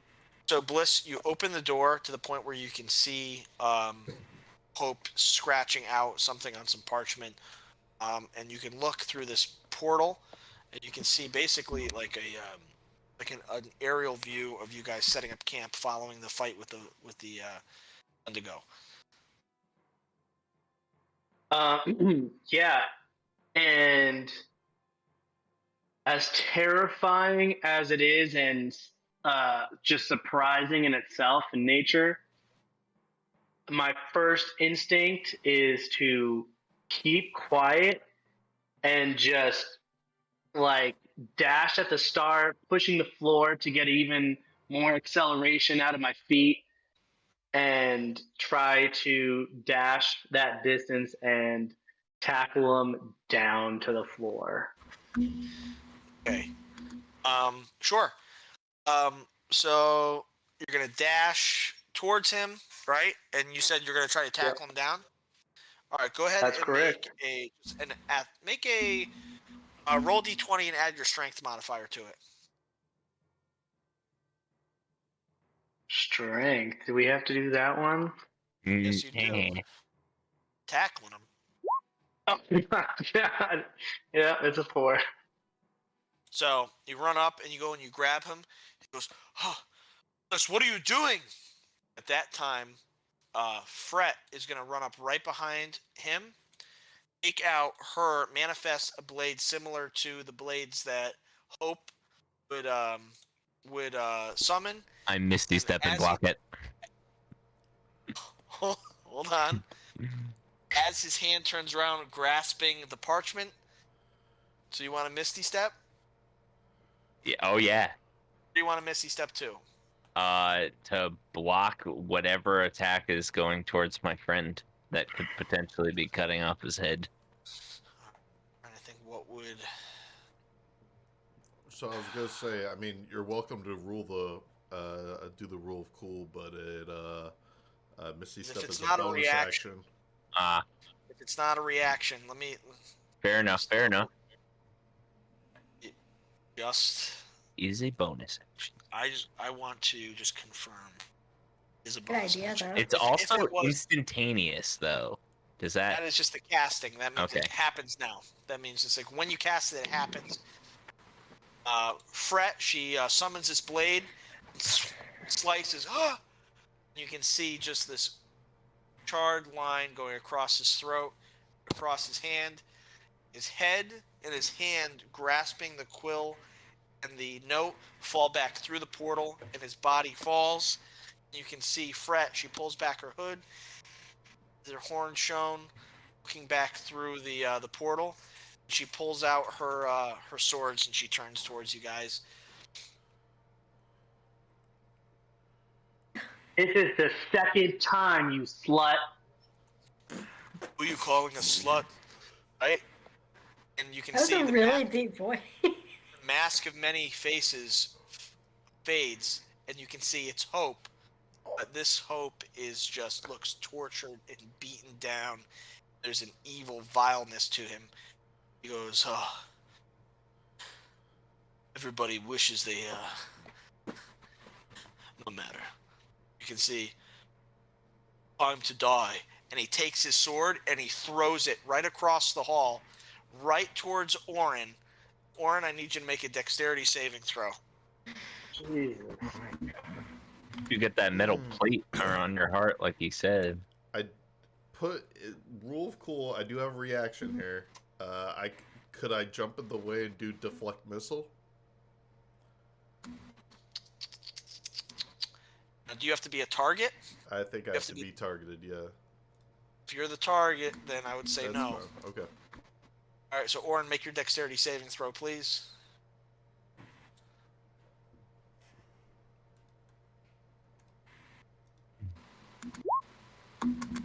It's a D20. Oh, well. What? Yeah. No. Just happened a bunch of times. So we'll go with the first one.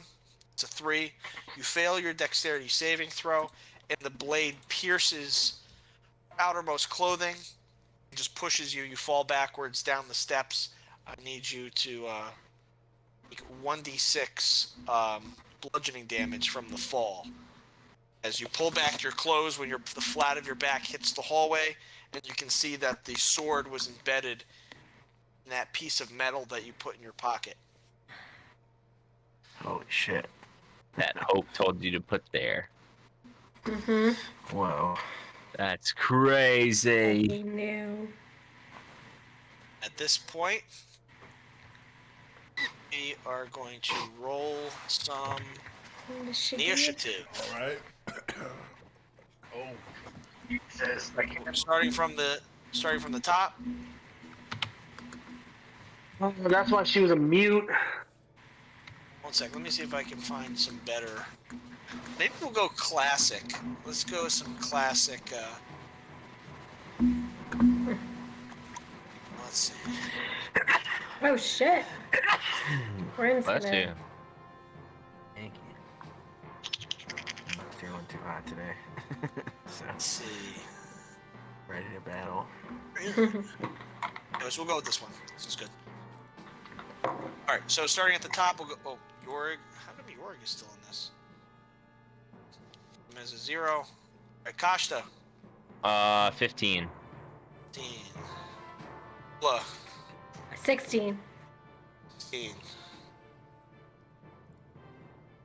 Ren. 20. You're Bliss? breaking up a lot.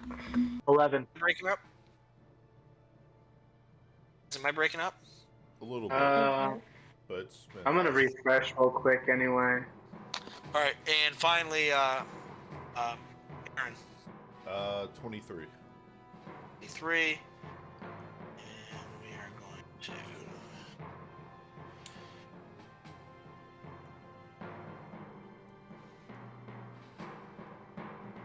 populate. Let's see. It did. And let me get Jorg out of here. Is Jorg on here? We'll delete him. As combat starts, Hope, Evil Hope, reaches back, and you can see that there's this pedestal that comes up right in front of the door with a dial on it, and he spins the dial, and the portal changes, and you can just see a flash of just celestial light. Out of this portal walks this enormous dwarven deva.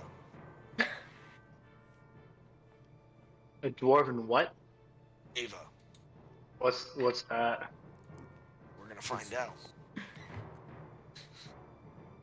In a celestial, Nick's like, it's just. a booming yet poetic, beautiful voice.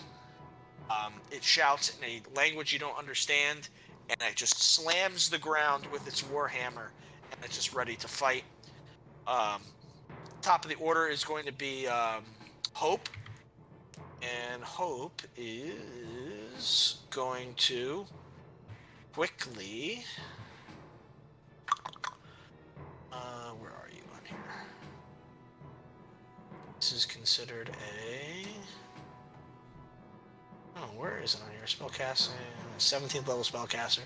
All right, gotcha. So it's 5 beams. So it is going to cast with this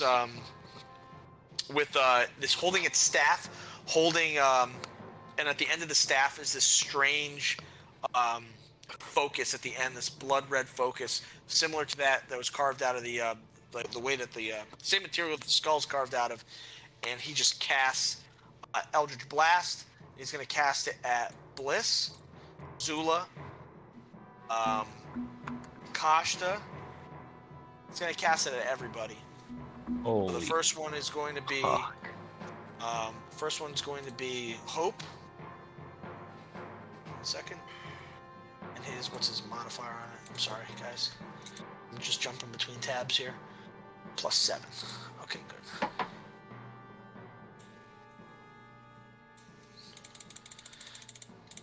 Eldritch Blast. Does an 18 hit you?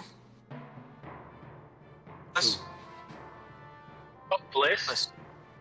Yeah, that hits. Zula, there's a 14 hit. The 14 hit. Hold on. Checking right now. I actually don't think it does, but hold on. Orin, does a 21 hit? Yes, it does hit. Alright. For armor class, Yeah. yeah, it hits. Does a 25 hit, Ashta? You No. know it, guys. 25 definitely doesn't hit. And Orin, No. because you're behind Kashta, you get a half cover, so it's a +2. AC does a 9 hit. Gotcha. You guys are gonna take a D. All of you guys are gonna take a D10 +5. We're just gonna roll once. So you guys are gonna take 12 points of force damage as these 5 beams of magical energy just fire out of the end of this the staff. Me. I take half. Gotcha. And he is going to run back towards here. All right. Next up in the initiative order is going to be. That's his turn. Is going to be. How do I move this? Yeah. No. Yep. All right. Sorry, All right. struggle with that. So, yes, this actually works out really well because with Aaron's first encounter with Hope, he sees him throwing the people that saved him. He's going to slam his fist down, and they're just going to be encrusted in this, using a bonus action to bring out my Eldritch Claw tattoo. His arms become encrusted in these massive rose-thorn gauntlets. And he's just going to full-on sprint and get right up next to him. All right. To run through Costa's space, that's going to be. It's going to take 10 feet of movement to run through it. So to get there, it'd be 10? Yes. Okay. Or actually, yeah, one. Or that'd be no, 15. it'll be 15. I'm sorry. Yep, 15. All right.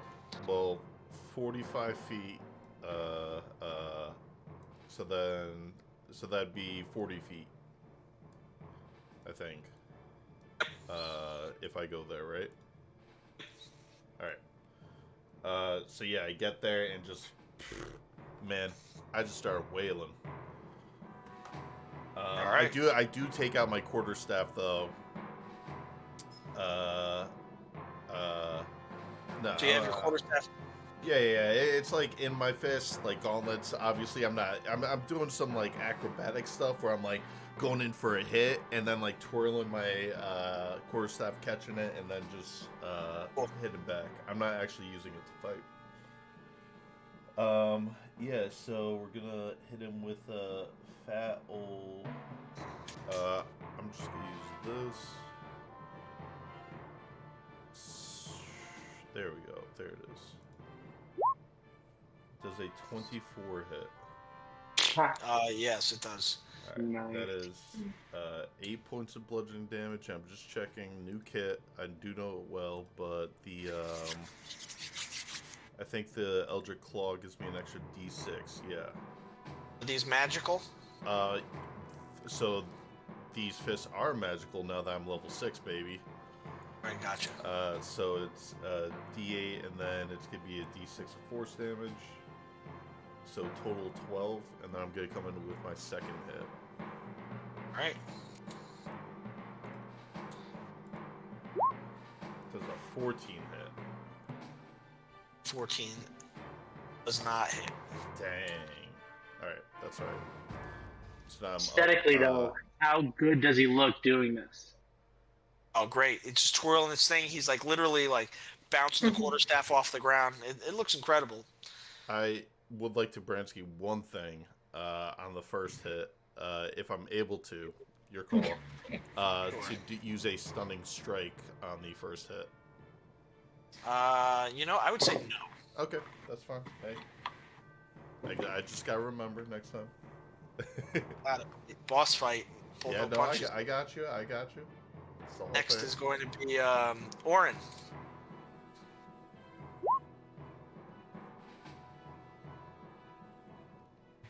Sorry, I gotta keep my mic muted. So I cast Ray of Frost at Hope, and I'm gonna twin it. I'm gonna expend a spell slot and twin it. Okay, so you're going to target the big guy, or you're going to target him again? I'll target the big guy with the second one. All right, so roll again. All right, cool. So the 15 hits Hope, and No. the 26 hits the Deva.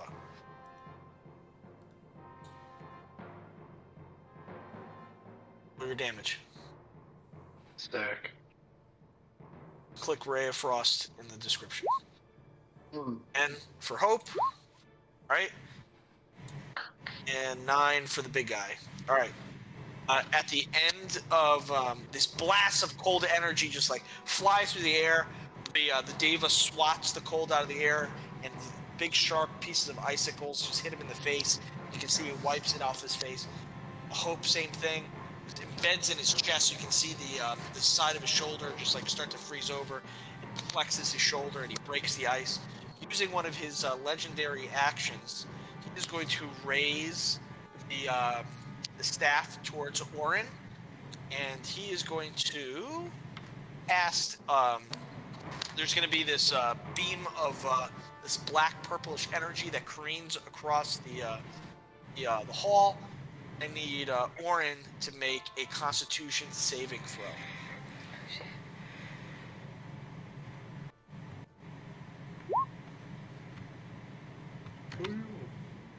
All right, you take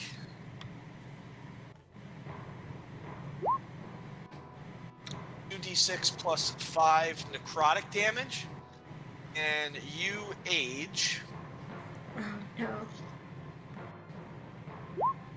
4 years. You can see your beard begins to like gray, and your back begins to get heavy. You can see it's stiff. You're just not quite an old man, but like you're just getting to that point where like joints are starting to grind. And then you fall to the floor under the immense weight of a full-grown owlbear that erupts from your backpack. Yo! What? Yo! Okay. Nice. Dang. Awesome. So from now on, at this point, the owlbear will go immediately after your turn, not counting this turn. Do you have anything else you'd like to do? I believe I'm knocked unconscious. As No. I was down to 6 hit points. Oh, you recovered so- all Yeah, of the we stuff. You recovered all your hit points For at the drinking water. the juices. Yeah. Oh, okay. Yeah, so you only lost But 9. But I also took some damage 9 from plus- that fall. Put 9 plus 6 from the fall, right? Then That's the it. magic Right. missile, and then the necrotic energy. Yeah. And that Yeah, puts that's me That's a knocked lot. Should be unconscious. good. I don't think. What's your maximum hit point? You should be around like 26. 30 something. How do you have 26? you just leveled up. Definitely should have more. Yeah. Yeah, you're in the 30s. What did you start with? I don't really remember. But All right. it should Well, be let's 26. hey, text Nick back and forth. And try to work out. So he should have 2 maximum hit roll dice for 6, one for first level and one for 6th level that he just got up to, and just give him an Yeah. average for all of them, Nick, and then we'll sort through that. Okay. We're gonna move on to the next turn. Next turn is going to be Zula. Okay, so at this point, I am going to take my quarter staff. I am going to raise it up. I'm going to put it down, and I'm going to say, "Here comes the boon." And I am going to summon my 2 scarecrows from Harvest Boon. Oh my god, love it. Boom. And so both of my scarecrows, let me put them out on the map. I am going to have one come out. Oh, shoot. Can I only? Oh, no. There we go. So I'm going to have one attack this guy right here, the Deva, and I'm going to have one attack Hope with my bonus action. And yeah, I can just have them, scratch, right? So if you click on the token, Yeah. actually no, not the token. If you click on the in your journal, if you click on the actual thing and open it up, right? You see. Oh, there we go. Perfect. As Awesome. character sheet. Okay, thank you. Sorry, I haven't used them in a while. And so I want both of them. Okay, so to put a little flair on it, and not to like do all the time, but one of them is gonna look like Jack Skellington from The Nightmare Before Christmas, but like when he's the Pumpkin King. So that's what the Scarecrow looks like with the pumpkin head, and the other one's gonna kind of look like that, but like Sally. So they're like a couple. Oh, okay, cool. I love So it. it's like my Nightmare Before Christmas kind of thing. And yeah, they are going to, where's their actions? There we go. They're going to attack, but hey Dave, there's no attacks in here. Hold on one second. I don't know why that's not working. Oh, In their so sheet. when I was rolling with it, I was using the Beyond 20 thing. I could pull up the Scarecrow thing and do the rolling from there. If that helps. Hold on one Okay. second. I was gonna say if you don't mind right now, and then we can get that figured out. Sorry, because it's only my second time using them. Okay. But I definitely want to attack both Hope and the. Yeah, for some Diva. reason it's not working. Alright, no problem. So, Okay, alright, so, alright, so yeah, Nick, if you can roll for me, that'd be Okay. awesome. So they make 2 claw attacks. So would this be 4 attacks? yeah. Yes. Okay. So just let me know. So the first. So two the will first be one's for- gonna be for Hope. The first Okay. two will be for Hope. So that's a 13, Miss. He's gonna, then a 15. 15 just hits, and he's gonna make his wisdom saving throw. You see what his wisdom is. It's a +1.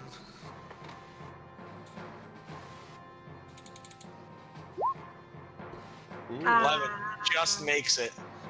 Wait, that was a Well, and D10. that was Wait. D10. Yeah. Sorry. Oh, 9. no. All right. He's So he is frightened of the currently Scarecrow. frightened of this straw stalker. until its next turn. Yep. And then the other one. Yeah, and then the we other have guy. 13, This then a 21, is a hit, and the Deva. and that's It's going 5 to- slashing damage. The damage on the other one was 9 for Hope. All right. Nice. 14, just barely passed. So how much was for Hope? 9 9. and then 5 for the Deva. The Deva passed. All right, gotcha. All right, sounds good. So next up in the initiative order is going to be the Deva. Deva is just going to look down at the Straw Stalker and wielding its giant warhammer is going to do a multi-attack with its angelic weapons. It is a +8 to hit. Boys. First one is a 13. And I'm checking that right now. It's an 11. And a 27. Yeah, they hit. Both hit. All right, so they deal 1d6 + 4 each. So that's 2d6. That's 8. It's 19 plus additional 4d8 radiant damage per hit. Yeah, he's done. We'll see. What the fuck? Yeah, that's Yeah. Yeah. An additional 38 points of damage as he Okay. just crushes the Straw Stalker. Just there's a plume of just like hay and just tattered like clothing, just like flies all over the place, bits of sticks and whatnot, and they just Well, slowly begin to singe, fall poor apart. Was Sally. that enough to kill it? That was Yeah. definitely enough to kill it. Yep. Right. And it's gonna take its warhammer and it's gonna gently place it on the top of Bliss's head. Oh, no. Shit. Next up is going to be Kashta. Okay, so I have a question about the gaming. Since this is the first round, do I have to use my reaction when you initially do something, or if it gets lost? Like I have to speak up as soon as you say it, like I'm using my reaction? it's like Yes. Or instant it's in like- magic. Okay, Before things are resolved, yeah. Okay, because I didn't realize that Ring of the Nine Hells was reactionary. I thought it was you cast it as a spell. It's when you get hit though. Right. I was just wondering if because it hasn't been a full turn yet. Like I don't know the exact speed of combat. Because I was Doesn't matter. gonna. Just if it triggers the condition of the item or the spell, if it's a reaction, as long as you evoke it for the conclusion of the action that's happening, then you Okay. can use it. Okay. All right. Then scratch that. I will cast all 7 of my mind vapor die to force Evil Hope to make a charisma saving throw. So that's it has to succeed a spell DC of 20. 20. 20. Did you roll all your die? I rolled all of my die. Wait, Right, is it we're- mind vapor that you add it to? So You can spend as many die as you want per roll, and it adds to your spell save. No, you rolled pick the all highest of your one. dice? Oh, I you picked rolled the all of highest. them. Got it. Yeah. Add the highest one to your spell save DC. So let me see them rolls. Wait. Oh, wait. What? Hold on a sec. So you roll. I thought you roll, I thought it was like a counter. No. You roll Oh, 60. You'll roll 76. You cherry pick highest one, and you add that to your spell save DC. That's why it's better to roll more. It increases your odds of rolling high. Gotcha. Okay, so if I go into advanced roll and is there any? I can just hit re-roll. I'll just do this. All right, so I got a 6 on that. So it would be a spell save of 19. 19. And what kind of saving throw are you making? Charisma. Charisma. Which is going to be a +4. It's going to be his toughest one. All right, let's see.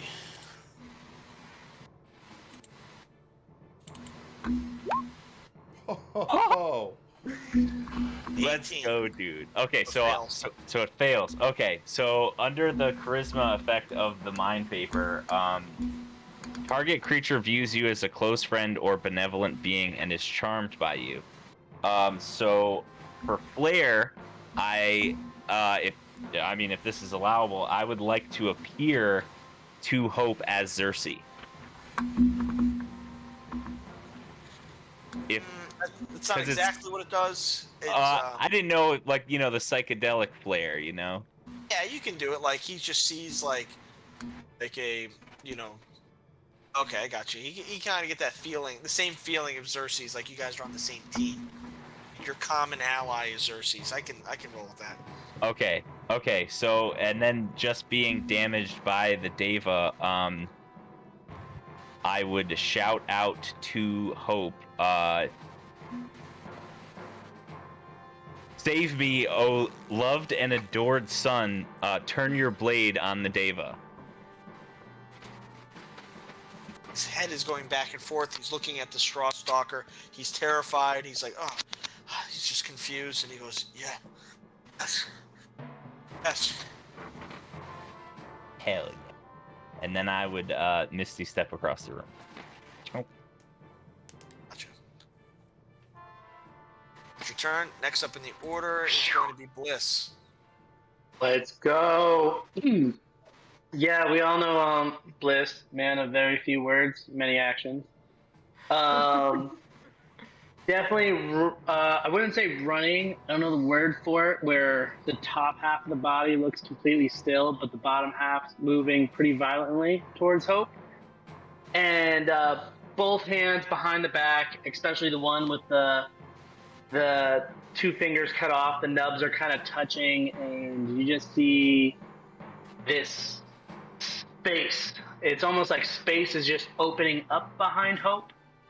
Okay. You don't know what it is, but I'll just leave that as it is right now. And the other hand is reaching towards Lucky's side, the new rapier.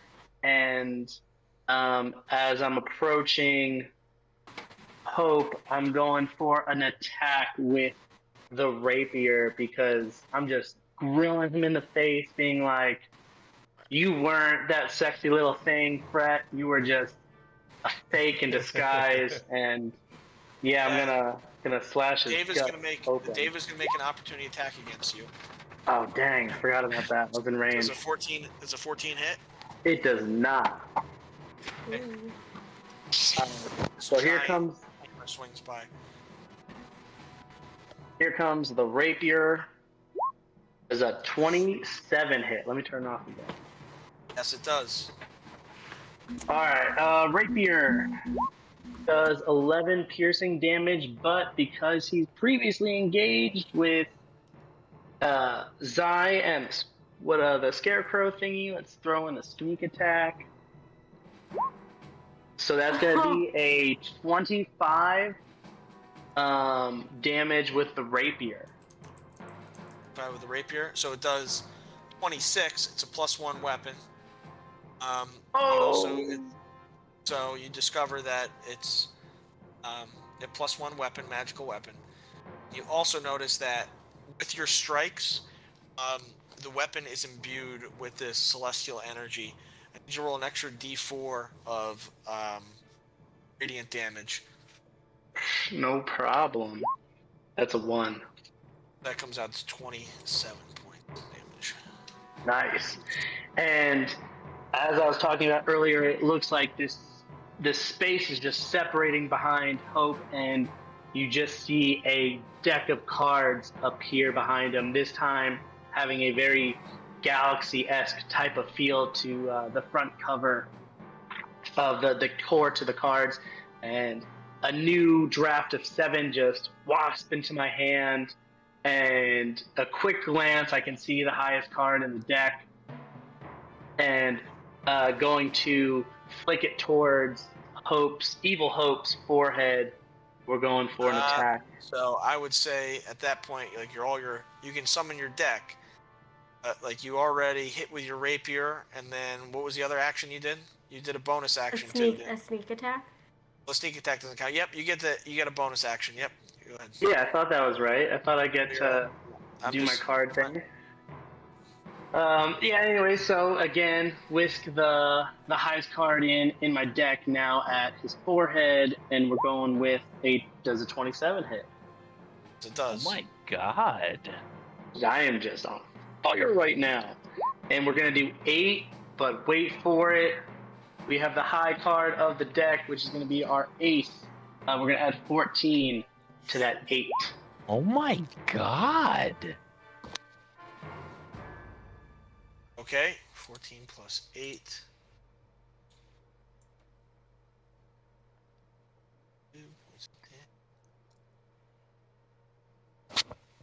All right.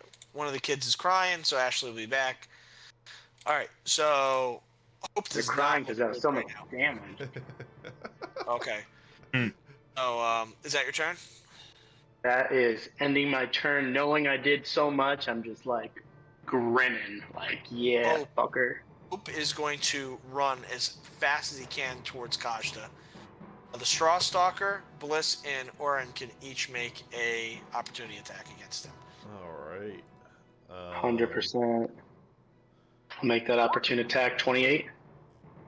Crit. Oh, it's a nat 20! What? Bruh. All right, so that's the I got a 25. Bruh. attack plus 2. That's 8 damage right there. 8. So you're gonna double that. Oh, 12. What? Roll. Yep. Or no, sorry, 16. 16 points of damage. 16. Well, you're not doubling the plus 2, so it's gonna be 14 points. 14. Okay. With that hit, Hope falls lifeless to the ground, never making it over to Kosh though. Bliss. Dude. That was the most insane rolls Yeah. ever. Bro. Like Nice jack. three rolls, just boom. You got a Alright, real yeah, nice wow. pick. I am running, seeing what just happened. Seeing Bliss just come over and absolutely dominate with my massive thorny gauntlets. I just give you kind of like a really like thumbs up, and I dash on over to big man over here, big man on campus, and yeah, I'm gonna come in with my attacks. So I'm gonna start off with 2, and then kind of just walk from there. If I want to do flurry of blows, bonus action, or something else. Go ahead. Does a 13 hit?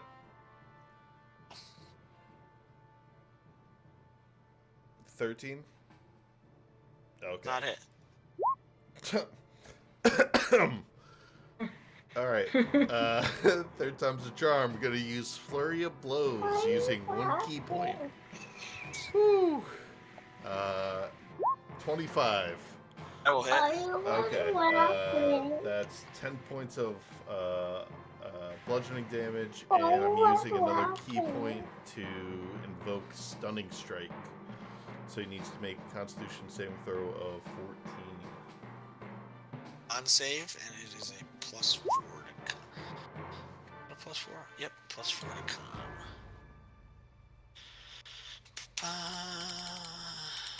Why is this going up? I'll go down. Ugh. 18. Alright, well, I got one more punch in me, as I'm just doing, like, embracing full-on JoJo's Bizarre Adventure, just, oh, no, no, no, no, no. And, a 17, does that hit? Just hits. Alright, well, Nice. he's just gonna make another saving throw, because that's another key point. Okay. 14 Alright. is the lucky number. Damn! Alright, just jabbing into him with all my might. Again, mixing in twirls with the staff, just to have it in hand and armed, ready for a, retaliation from this guy. Surprisingly, it's holding out its hand, and with angelic-like movement, he's like blocking like all your hits, and you're like hear all like the cracks in his hand. It's like all the hits are hitting it and breaking his fingers, and after he just clenches his fist, and you can hear just like crunch and pop back into place. Alright, that Right. was my turn. All right, Orin. Muted, buddy. Alright, so I'm not too sure what I want. Oh, that's no good. I'm gonna hit him with frostbite. I'm gonna hit the big diva dude with frostbite with both hands, Right. and trying to freeze his ass a little bit. All right. He's That's gonna good make- to get that. Yep. I'm going to make his con save. 22. Okay, and I have to roll higher than a 22. No, it's against your spell save DC, which is a 15. He succeeds. So he passed. All right. So now if you have nothing else going on, the owlbear can attack. He's gonna make a multi-attack with his beak and his claws. All right. Multi-attack. All right. Plus. All right. So 8 misses and 8 misses. So he runs up and he's just slashing away. And again, like the Deva is just moving his hand, blocking the slashes of this owlbear. All right. Next up is going to be Zula. who Okay. is- Question: can I do a bonus action before an action? Yes. Yes, perfect. Okay. So at first, what I'm going to do is I'm going to take my lasting stalker and have him attack the Deva twice with his 2 hits. And then, so Nick, can you roll for me for the attacks? And that'll be my bonus action. Yes. 7. I don't want to 14. talk about rolls. He's just not even bothered by these And slashes. he's like, okay. So since that didn't work, so my stalker would try to help. And so I want to take my my greatsword again, or my quarterstaff again, and just kind of put it like on the ground, like how I did the harvest boon, and I am going to perform moonbeam on him. Hey, Mm. Did it not put out moonbeam? it didn't come through. There we What go. I gotta do- So, 10. I don't know. I feel like that's wrong because Yeah. hold on. I'm looking at my spell save is 16. DC is a 16, so you have to beat a 16. But I believe Oh, you might be And I- casting it through the sickle, uh, maybe, if that's a thing. no, I just Should we no, know I think it just Okay. didn't. Yeah. Whenever we went up in levels, it didn't it didn't end up fixing it. I don't know, but yeah. So Constitution saving throw. It fails. yes. Big fail. Going to use its Okay. legendary Big fail. to succeed instead. Nice. Okay, but even it failed or half as much on a save, so I only do 1d10 then. So you still take damage. Yes, I can still take damage. Yep. Mess So you him get up. 9. Oh, You get 9 points of radiant damage. good Okay. roll. It Yeah. just bathes in the light and it regains 9 hit points. Wonderful. Love that. What? Because it's radiant. I wasn't Next sure up on which the way it order was is going to gonna go. be the Deva, who is going to casually walk. This is walking speed. Actually, I think he can fly. Yep, he's going to fly straight up in the air, and he's going to fly back down. I would say that the owlbear, the strawstalker, and Aaron can make opportunity attacks. We'll resolve those real quick. Mess him up. 14. It is a miss. Love Can you that. do my star? Can you do Oh, my yeah. Starstalker? Thank you. Love that. It's the same rolls, just backwards. All right, owlbear. Do it up, Nick. Oh, I can roll? Yeah, for that. Yeah, Opportunity you get an attack. opportune attack. Well, the owl bear makes 2 attacks, one with its beak and one with its claws. It gets 1 attack. No, it makes 16? 2. Well, now for the opportunity attack, you get 1 hit. It's not. It doesn't Well, use them whichever one succeeded out of these 2. all. Well, neither of them succeeded. So none of the attacks serious? hit. Dang. Flies straight up, lands next to Loreno, just takes its hammer, places it on his chest. And you can see just like this radiant energy just in his chest go. And he goes, he takes a breath and stands back up. Jesus. Reno comes back to his feet.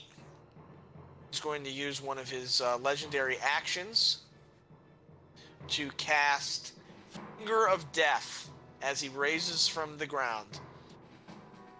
and he is going to target. Who summoned the Straw Stalkers? Zula, obviously. I have a question. And Would the death negate the charisma effect because it technically hasn't been my turn again? it's dead. It's dead, Okay. and he came back up. Gotcha. Resets everything. All right. So Zula, I need Zula to make a Constitution saving throw. I got it. The DC is going to be 15. Fucking shh. Oh, there's a look. Please. I'm sorry, I'm trying to set something up for Olivia. So you need me to do a Constitution saving throw, I heard? I can roll Yep. for you if you use Okay. Nick, you've done enough rolling. Okay. Oh, true.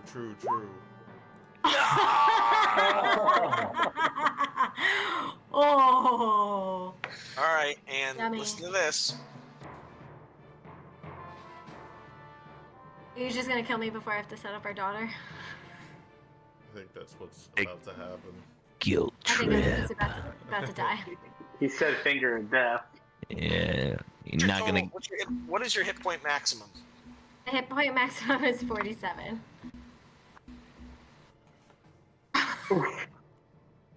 Ouch. Damn. Yeah, that's literally exact damage I did to him. How funny is that? Okay. Legit, how funny is that? All right, so you are unconscious. That's really low while I'm taking care of Olivia. You just do the finger of death on me. Listen, I'm sorry. Not paying attention. No. A humanoid killed by this spell. And what is your hit point maximum again? I said 47. Rip. It's not. She's not dead. That's the thing. No, so I have to do success, right? Yep. So Zula is down. That was his once per day. So you guys are good for that. That's me. Okay, Alright. I'll be right back. Let me set her up with a show. All right. After that, the Deva. It's gonna be Kashta. Oh my god. I'm shook.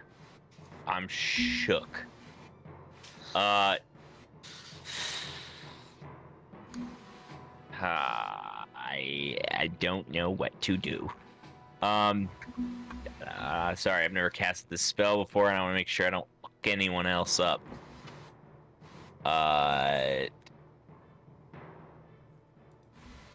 Can I pick the center point of a casting? Yeah. Are you talking about fireball? So when we passed through those caves a little while ago, I grabbed a big old softball-sized guano. And I also inhibited some sulfur because there's tons of that laying around. And I mash it in my cauldron, and I scream, "My cauldron produces fires rival to the nine hells!" And I blast a massive fireball with everything that I have in me. What's the diameter of the? 20 feet. Obviously, I would like to encompass both Hope and the Deva and not hit Bliss. 20. You said the diameter or the radius is 20. 20-foot radius Oh, 40 feet. shit. from the center point. Okay, so let me see. You can throw it at like the wall. Yeah, I which say, means like- it circles around the wall and makes the center point stronger I would because say of the right, circling effect. right if here to we- probably get what you want. How are you Yeah. aim it? Yeah. Fucking Alright, Hadouken. Hope gonna make their dexterity saving throw. I think Hope also has a natural resistance to fire, being a tiefling. Not just that. We got some other stuff going on here. I can only imagine if Jorg was here, he'd be like yelling at you, aiming at the wall, And he'd be like, "They're over there, not the wall." Dave. The Dave. He hold doesn't on, believe so in the magic, Deva- so I wish he could explain that. Just for Giant. the Deva. Must be some Deva's a kind of fight. 19, Yeah, it passes. and Hope gonna be a 24. So it's gonna take God. half damage for whatever you roll. So it was at 86. I believe so, yeah. So.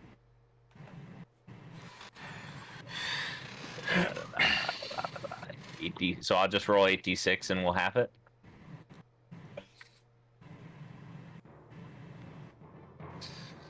$8d6.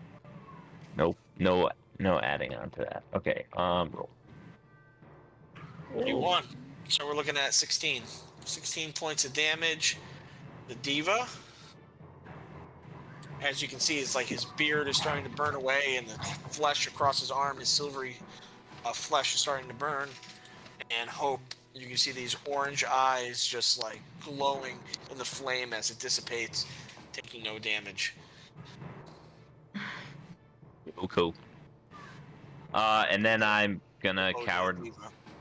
cowardly misty step behind the owlbear. Gotcha. Next up is going to be Bliss.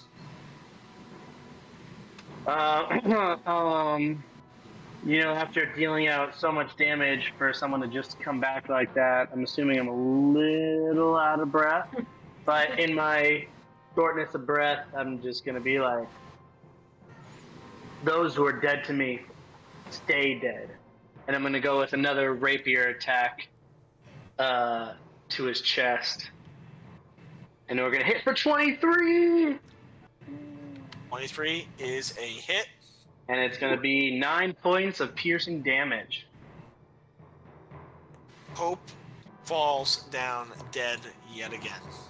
Booyah! Like I said, they stay dead to me. And as my bonus action, I'm just beyond him, looking at what's this guy called? The Deva. Knowing I've already evaded his Warhammer, I'm gonna just Jesus. look at him and be like, "Evade this," and just whop another card at his hand that's holding said Warhammer. And we're gonna go for it's 15. Does a 15 hit? I didn't think so. That's gonna end my turn. Okay. Next up is not Jorg. It's going to be Hope, who's currently dead. Next up is going to be Aaron. Yeah, he's gonna run up and just kind of like muttering under his breath just after like the him blocking all the shots. He's just gonna say bread and butter, and kind of just like almost like get into that shadow boxing and then just sprint up. He's gonna try. That was arranged. Yeah, he's gonna at least get into position for like flanking if possible. Okay. So then people can kind of run up in on it. But yeah, he's gonna come in, 2 attacks, see how it goes, and go from there.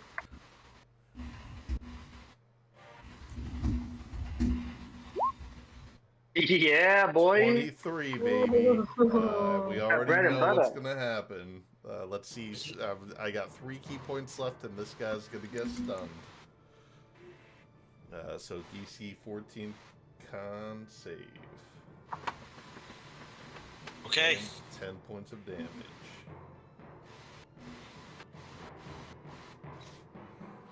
Okay. Con save. 20. Yeah, that Wow. passes, but take 10 points of damage, sucker. As I just am bludgeoning into him, I finally just like kneel down, just come up with like one massive uppercut, just like lifting myself up, trying to. Gosh, dang it! So through all your flurries of punches and everything, he's still blocking them. One of them sneaks through and cracks him right in the face. Yeah. And he spits out a tooth.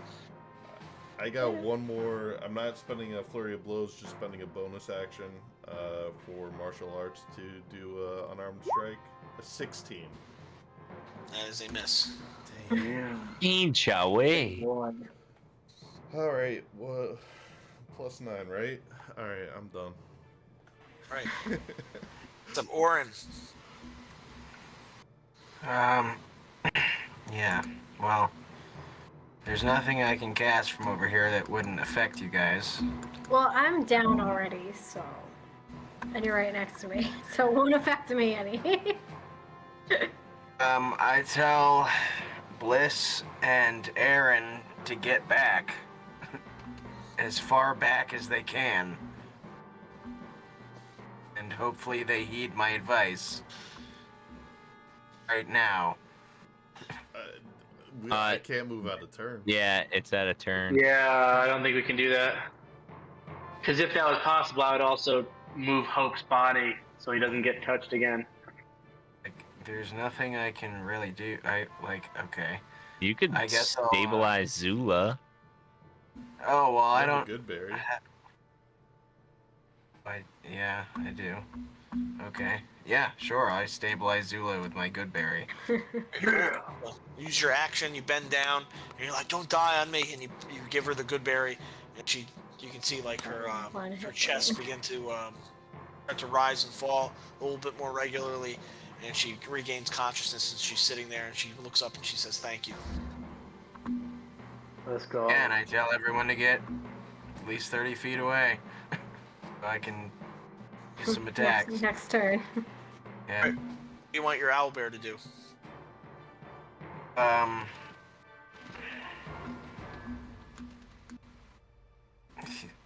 don't know.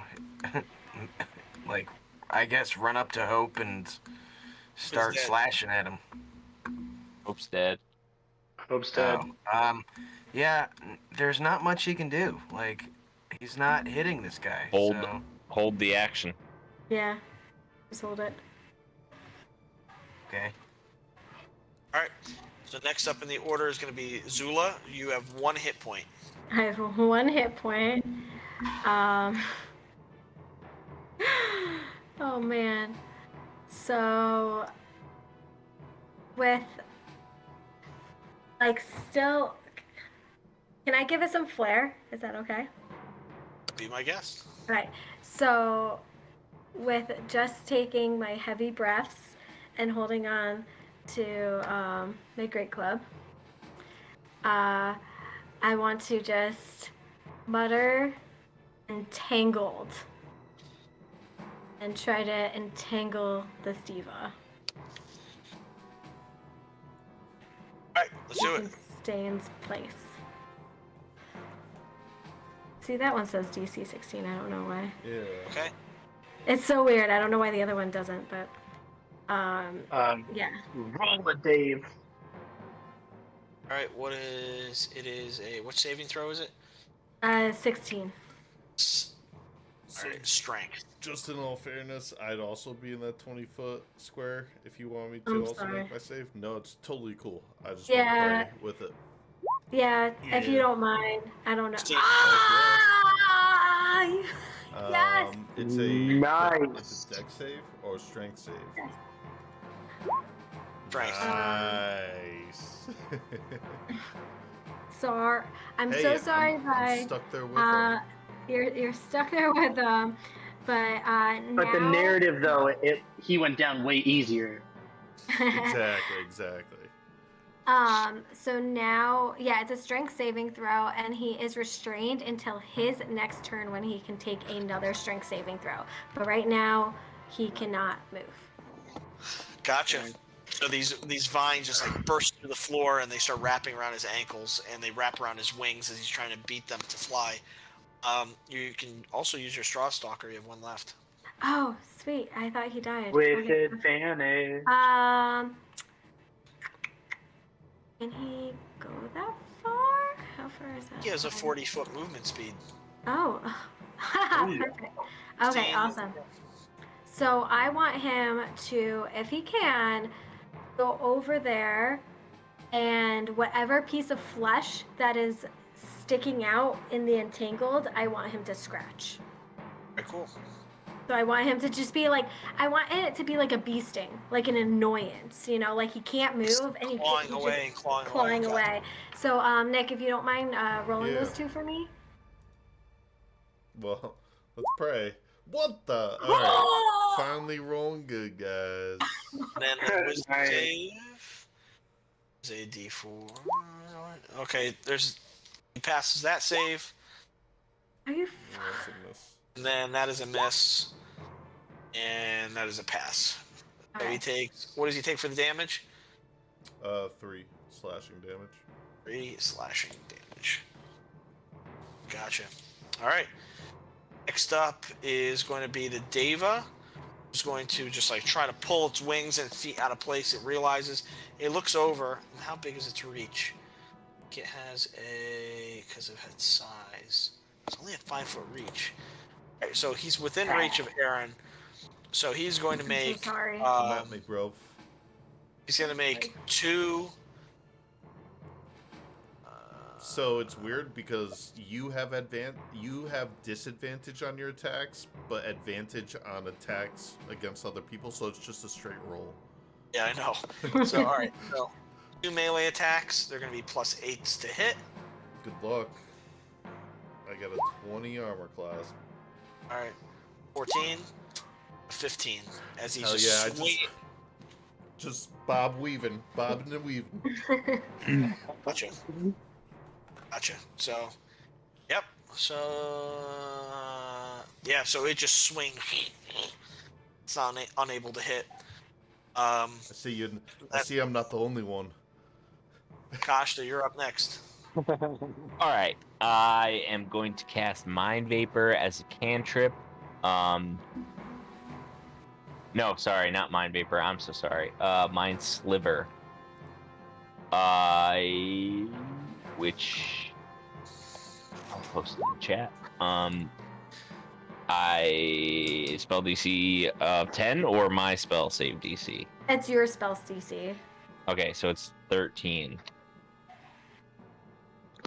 Intelligence saving throw. I think your spell save DC is higher than that, man. Is it? 8.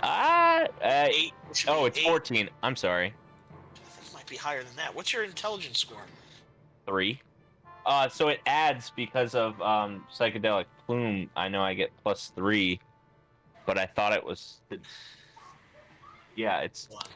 Let me pull up your sheet real quick because I think that you're shorting yourself here. Let me. It says 14 on my D&D Beyond sheet, but I'm not really sure. I could have messed that up. Like I said, this app is foreign to me. So it should be. What's your intelligence? Okay, 18. I see what it is. So it's okay. Your intelligence is an 18 or a 16? It's an 18. Wait, but when I hover over it, it says 16. Yeah, I know. I don't know why that is. I don't know either. See if I can change that. Here we go. Oh my Your- god. I don't know why that is. All right, spells. So you should jump up to a 15. And then you're using your plume, right? I think that only goes to the damage, unless it was under an effect of a mind vapor, and then it would double damage. So you can add your intelligence modifier to it. So which To the would be a da- +4 to the To damage. the damage, yeah. So it has to pass the 15. All right. So it needs, and that is a intelligence save. Yes. All right, that might be the lowest one. Let me see. Yeah, it is the lowest one. It's still a +3. All right, let me get there. 18. God damn. Nothing happens, These man. guys are rolling great tonight. Yeah, no kidding. This thing is. I feel like I'm playing Elden Ring. Anything else? Bless you. Yeah, I don't know what else I could do. So yeah, that's my turn. Blitz, you're up. Yeah, moving up closer to the Deva, knowing he's grappled to the ground, just coming in. Has he got a beard? Yeah.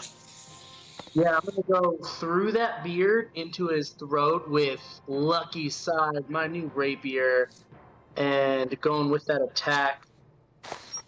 This is advantage, right? So I do get the 25. I'm sorry. This is with advantage, correct? Yes.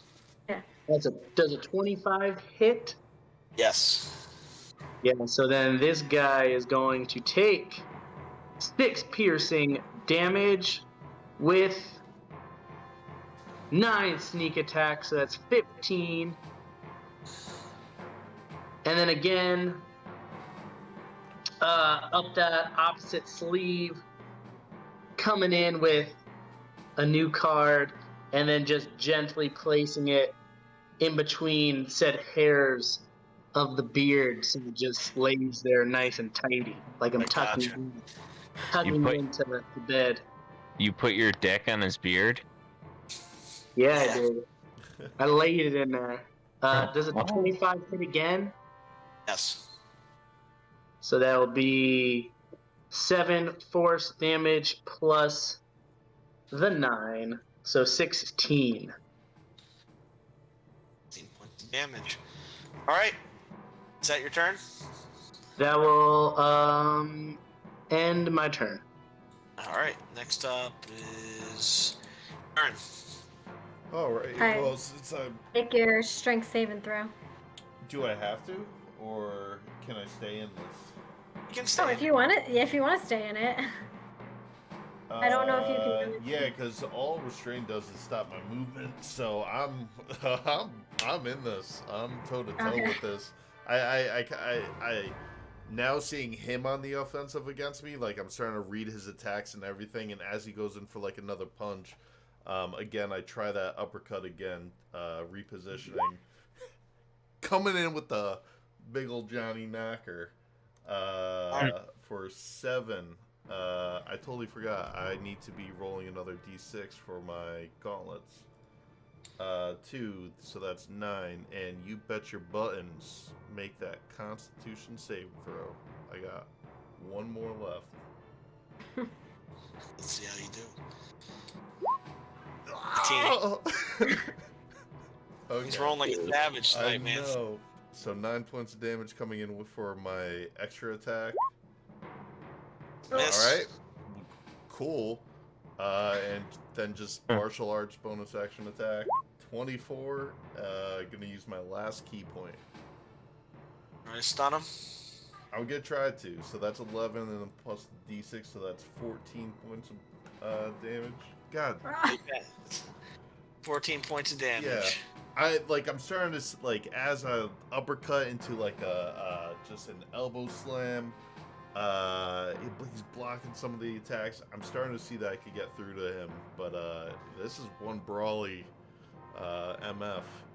Yeah, you're now almost every single one of your hits is landing, and you're giving them these really hard and deep body shots, and you can see he's struggling just to like stand up, and even hold his hammer up at this point. All right. It's my turn. Next up, Orin.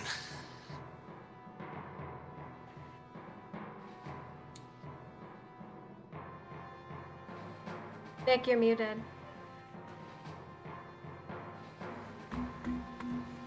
I don't care. I'm gonna cast Rhymes Binding Ice at level 3. And I'm casting it right on him to entrap him in ice. 30-foot cone. All right, so Yeah. that would be. All right, so 30-foot cone goes out to here. So you hit the owlbear, you hit Bliss. Well, hold on a sec. I thought I could put it like right on him. Like No, I it could says a cone, a 30-foot cone. Yeah, you can move. Hold on, let's see how far you can move from. Yeah. You can move about this far. You can move up to this point. This is a column. You can't stand on top of this. So you can get about here. Like right here. Right. It's a Bliss. Yeah, okay, so I'm just gonna get right here, and I'm gonna blast 30-foot fucking whatever, Rhymes Binding Ice right on him. So I don't hit anybody. This is the problem. It's gonna hit. Attacks It's gonna and hit. range attacks. It's alright if some of us get hit. And they hit everybody. Yeah, well. It's gonna be these 3 It'll be here. Bliss and Vi. Yeah. It's gonna be Aaron, the Straw Stalker, and the Giant Deva. So I need everybody to make a Constitution saving throw. This is. I'm gonna use Careful Spell also to make sure that whatever damage you take is halved. Did we swap that out? Can we swap that out for Quicken Spell? We did. We did do that very thing. Yeah. All right. So that is a failure for me, and a Pass. failure for the Straw Stalker. Straw Stalker. But Vavai uses his legendary resistance to succeed. Yeah. Okay. So.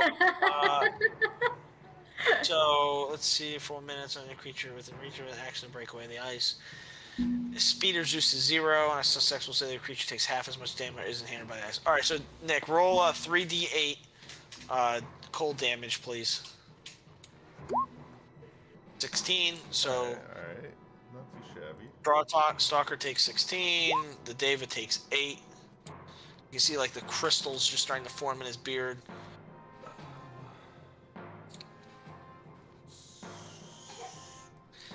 Alright. And it. You have your owlbear.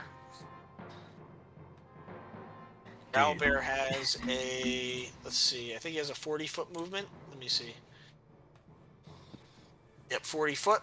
So if you'd like, he can move. He can move to, yeah, he can move to here to get within range. That's entirely up to you. I mean, yeah. Okay, sure. Make Can he make an attack? You make his multi-attack. Yep.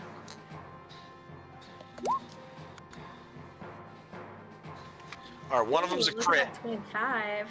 So one of them's a crit. So roll the damage. Just click where it says attack, next to the 25, And and click that again. Attack twice. There you go. So we're gonna add 7 and 5. That's 12 plus 2. That's 14. And that's gonna be halved. So it's 7. It's not magical. 7 points of damage to the Deva. The Deva is not looking good at this point. All right, next up is going to be Zula. hi, question.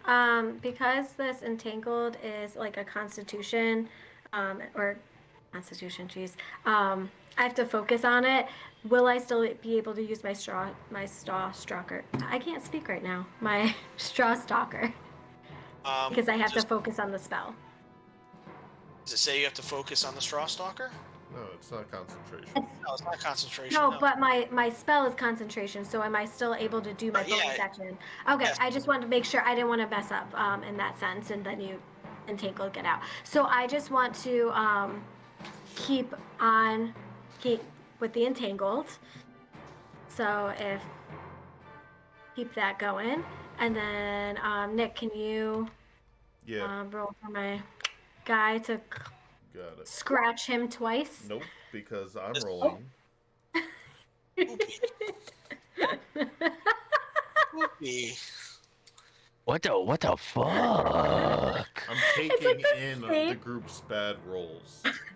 It's like the same number every think time. Dave's just taking all of the good rolls. Dave's just taking all the Yeah. good ones. The I think radiance. that's what it is. He's taking the radiance. Misappropriation of funds. Yeah. So I want to keep the entangled going so that he is still entangled and can't move. All right. Do you want to spend your action at all? Isn't that my action No. with the spell? Because So long as I'm you keeping don't it. cast another concentration spell, you can cast another spell. It just keeps going. Yeah. Oh, why? Sorry, it is late and with Olivia up, I am not thinking right now. Okay, cool. So how far? Because I might just go up there. I'm sorry, guys. I don't mean to It's all good. make you wait. Why is this not clicking? Come on. Sorry. Can someone see how far he is from me? Because for some reason that button isn't working for me 30 right feet. now. 30 feet? Okay. 5 feet. Yeah. 5 feet. Ah, shoot. Move up a little bit. That's what, yeah. I think I'm gonna go. Put my Starstrucker. And. So you said I can take an action that's not concentration, like another concentration spell. All right. I am.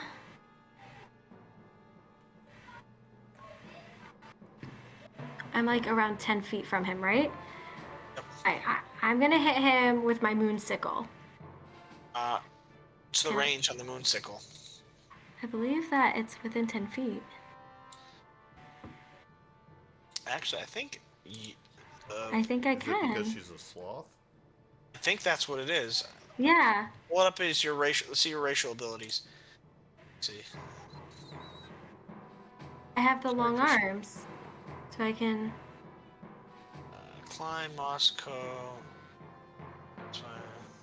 Did I put it on here? I don't think I put it on here. Oh, okay. So I can't do it? Because I thought with my long arms and it's a 10-foot reach, I could like go over. We've done that before. I think you have too. Oh yeah, I'll roll it. Yeah, go ahead. Because I think Okay. it is. Yep. So 10-foot range. Yeah. Because it's a sickle, like it's a long. It's not like I'm trying to do a dagger. So I'm gonna just hit him with my moon sickle for. All right. And that's not even a hit, so. That's a miss. Took all that time for nothing. Sorry, guys. It's gonna be the Deva, which is definitely not feeling well right now. He is going to look down at Bliss because Bliss has been doing most of the damage, and he is going to make his thunderous axe, and he is going to smite. Oh, jeez. This attack. 25 hit. At disadvantage Oh. because he's restrained. That's right. 14 hit. No. Save your butt right there, big guy. Well, Thanks, brother. 17 hit. 17 hits. All right, never mind. He is going to smite. So first he's going to add his regular No. damage, which is I think it was a D6 plus Die. 4. And then 4d8. Oh my Uh-oh. Radiant. Plus his additional 5d8 from the smite. Nice. So, do I get to half this total? Wait, that's 8d8.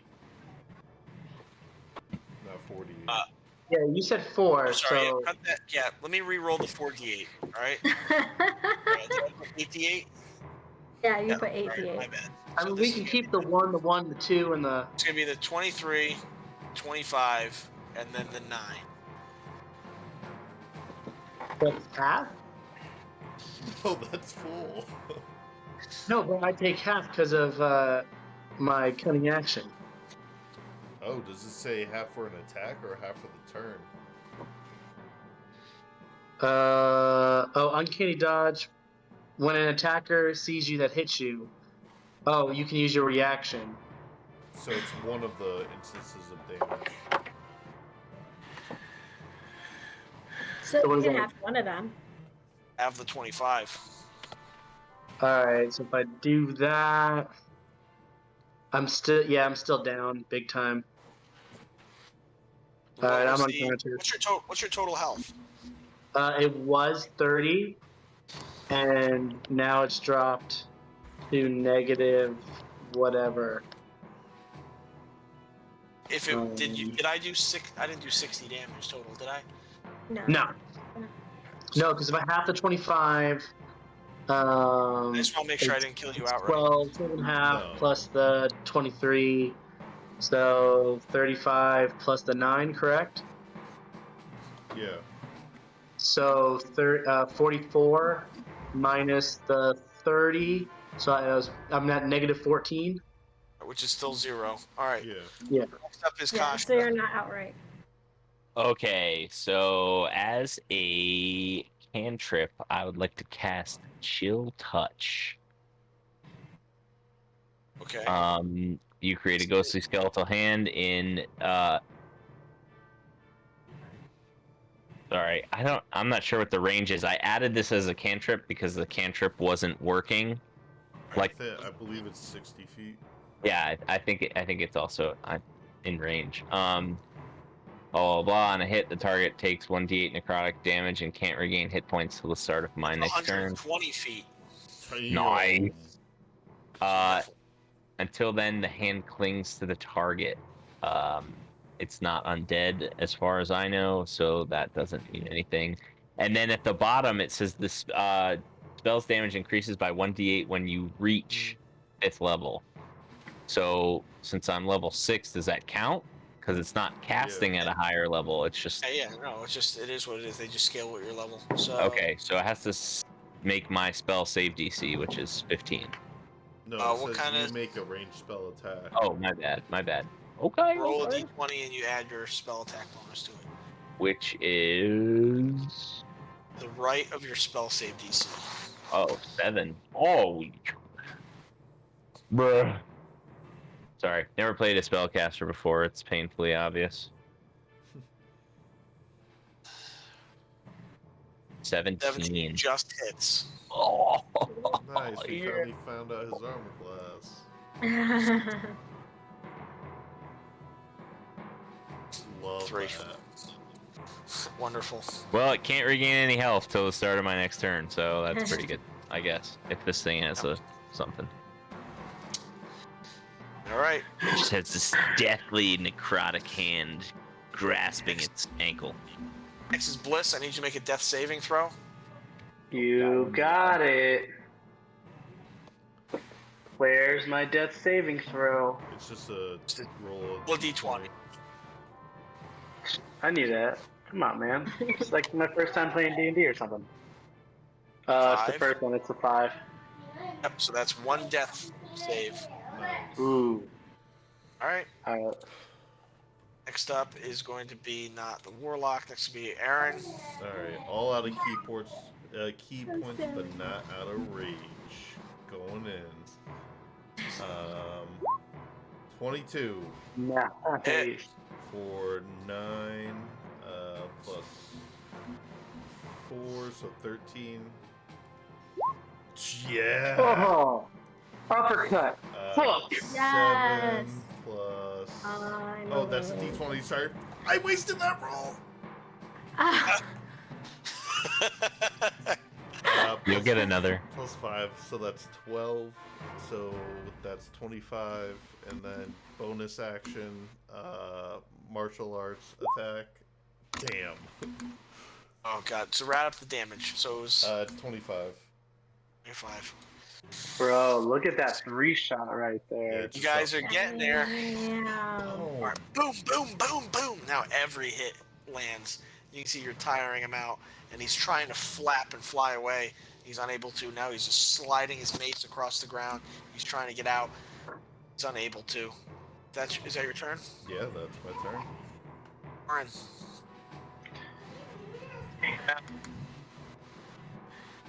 Yeah, I literally, I grab his beard and whatever's left, whatever, long dread is left, I grab it. I look him right in his fucking face. I put my hand axe right. I try to bury it right in his forehead. All right, go ahead. Roll. 16 misses. It would be that advantage. You guys would say Yeah, so. it would be an advantage. 20 hits. Yes. 20. And then that's, let's see, damage. Yeah, baby. It takes 3 slashing damage. As you go to embed the hand axe into his forehead, it just leaves like a not a deep gash, but it leaves a noticeable gash in his forehead. Would you like to attack with the owlbear? Yeah. Oh, Attack. snap. Come on, Alright, peck. the 23 hits. I think his name's Chomp, actually. Didn't we say it was Chomp? I think so. I can't remember. Come on, but, chomp. Yeah, hit the attack. Oh, right. My bad, dude. I Slashing pushed my bong takes hit too 4 early. points of slashing damage. All right, next up in the initiative order is going to be Zula. Okay, so I'm going to, again, keep him entangled. And then for my bonus action, I am not actually going to use my stalker. I am actually going to use Healing Word on Bliss. Nice. So I'm going to send Healing Word at a 2nd level spell slot. So I'm going to do 2d4 plus my spellcasting ability modifier. So I believe, let me check that up here. Don't look That's so my sad, wisdom. Dave. I know.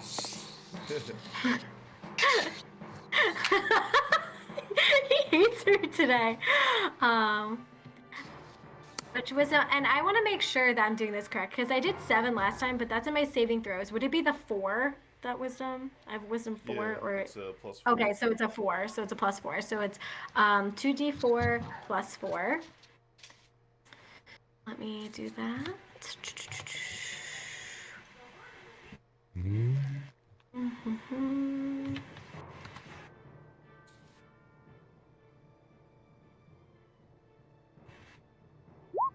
So Bliss, you have 7 points of health now.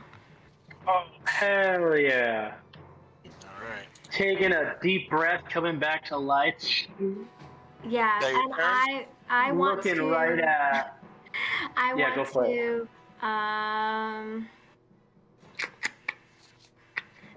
Yeah, I'll stay right there. I'm good. That's my turn.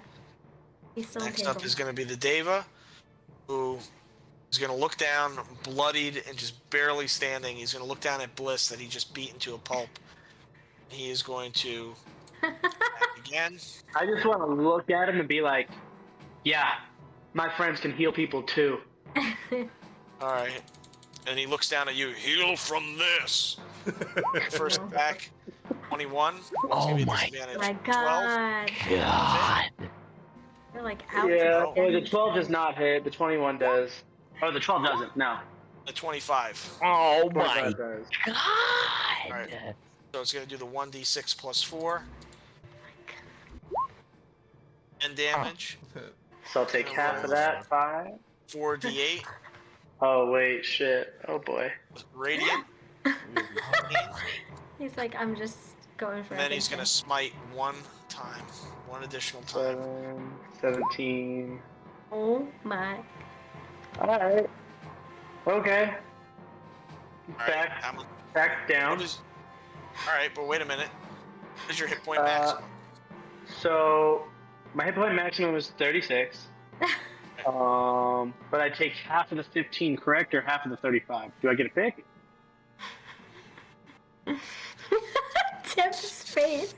I'm pretty I also sure. gotta look it up right, but I think it's Look- from look it up. 1 instance of damage.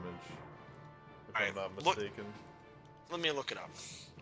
This is pivotal because I'm trying to kill you right now. It is pivotal, dude. You're about to be fucking mush. No one's mush yet. I like how confident he is. Like, I'd be like, so- I'm done. So the ability in question is Uncanny Dodge. Right? No, I'm talking about instant. So the way death is read is massive damage can kill you instantly. When damage reduces you to 0 hit points and there's damage remaining, you die if the remaining damage exceeds. So once he drops to 0, that second attack it counts as 2 death saving throws.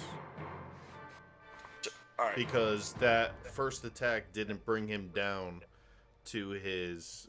It's a single attack. It's just additional damage. Oh yeah. Whoa. My bad. It's I so digress. it's a hammer. It's Yeah. a hammer that deals. Okay. So let's add up the damage. All right. What is this? All right, Uncanny Dodge. Now let me look this up. I'm gonna read this out loud. Starting at 5th level, when an attacker that you can see hits you with an attack, you can use a reaction to halve the attack's damage against you. Is that so? Is that half the total, or half? I think that's half a total. Because if So it's we're half the looking at- total, then I should have more hit points because then you didn't do as much damage the first time. Well, you should know your Because class you only better, told me man. you didn't. You told Alright, me. so listen, you listen. told me to my face that I can only have one of them, and you were like, "Oh, half the 25, not the 23." So it should have been half the total. We're gonna have to replace. We're gonna have to replay the tapes because. We're playing the tape. This happened last time. What Mike said, that was exactly what he So, said. Like, he's What's allowing you to live. What's the verdict? Oh, so you're I'm not not- applesauce. So 50. Okay, so 15 and 35, right? So we're looking at 50. It's at 60 even. 60 even halved is 30. Right? So you're back down to 0. Yeah. Back down to 0. That is the end of the Diva's turn. Kashta. Oh my god. Wait, so if Zula didn't heal me, I'd be Dunzo? Yes. Yes. Oh my god! Literally saved me by a point there. That's Why do you think I was amazing. so I upset? saved you by 7 points, but yes. Yes, I understand that. But yes, yes. What are we I doing, Kashta? got you. Does the 21 hit? Yes. Okay, cool. Take that. So this ghostly skeletal hand just crawls across the floor and up to the Deva, who's just barely standing. Just grabs onto his beard, pulls him down to ground level. What do you want to say to the Deva? Oh, what do I want to say? What do you want to say to the Deva?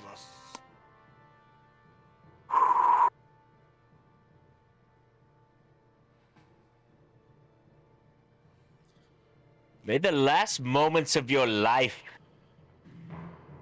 end with bliss. Smash his fucking face into applesauce. And you just the ghostly skeletal hand just pulls his face down into the ground and just crushes his skull against the floor. And that is the end of combat. Oh my god, dude. Nice. What? Just after Deva's body falls to the ground, you can see that there is a dark spirit, a dark energy, like a shadow almost, like vaguely humanoid in form that is just like clambering across the floor. And then down from the ceiling comes this angelic hand that grabs it, starts to burn it with its within its grasp, and just pulls it straight back up into nothing, and the ceiling reforms. Out of the other side of the Deva, there's an angelic spirit that walks out as if the two were split, and nods his head towards you, raises his hammer across his shoulder, and walks over towards the front of the skull. And the dial that's there is just barely shimmering with energy. Like there's just enough for a shift, it looks like, to change the portal just one more time. He gathers you all around, and he's speaking to you guys in Celestial. You guys don't understand. He's turning it, and he's showing the, Zula's village, and it's prospering, and, just saying that all you have to do, gesturing, is walk through it. And he dials it back, and he shows Fair Willow. It shows Orin in the place with his son, and his son is still Eric is still young. He's playing with him in the yard. He's playing sword fights, like wooden swords, and he gestures to him. And he goes round and round and round. Bliss, it basically just shows, kind of rolls his eyes, and he shows every single hand of cards that every one of your opponent would ever have. Like if you just can turn the dial and you just know throughout their whole life what every opponent in every card game, what their hand would be. Then Aaron, just him sitting on a throne, like older, as if at peace, just sitting on a throne. And he's basically just giving you guys a choice. There's one person that can go through this portal. Akashta, there's something wrong with yours. Shocking. Shows black. Shocking. And we will leave it at that. You guys can make your decision when we come back again. That's it. What? You guys I think? got one more healing word for you, bud. Don't worry. Jeez. That was great, Dave. I loved it. That was Dude, that was incredible. wild. That is the end of the Whalehaven arc. All right, we're gonna make this quick because we went on.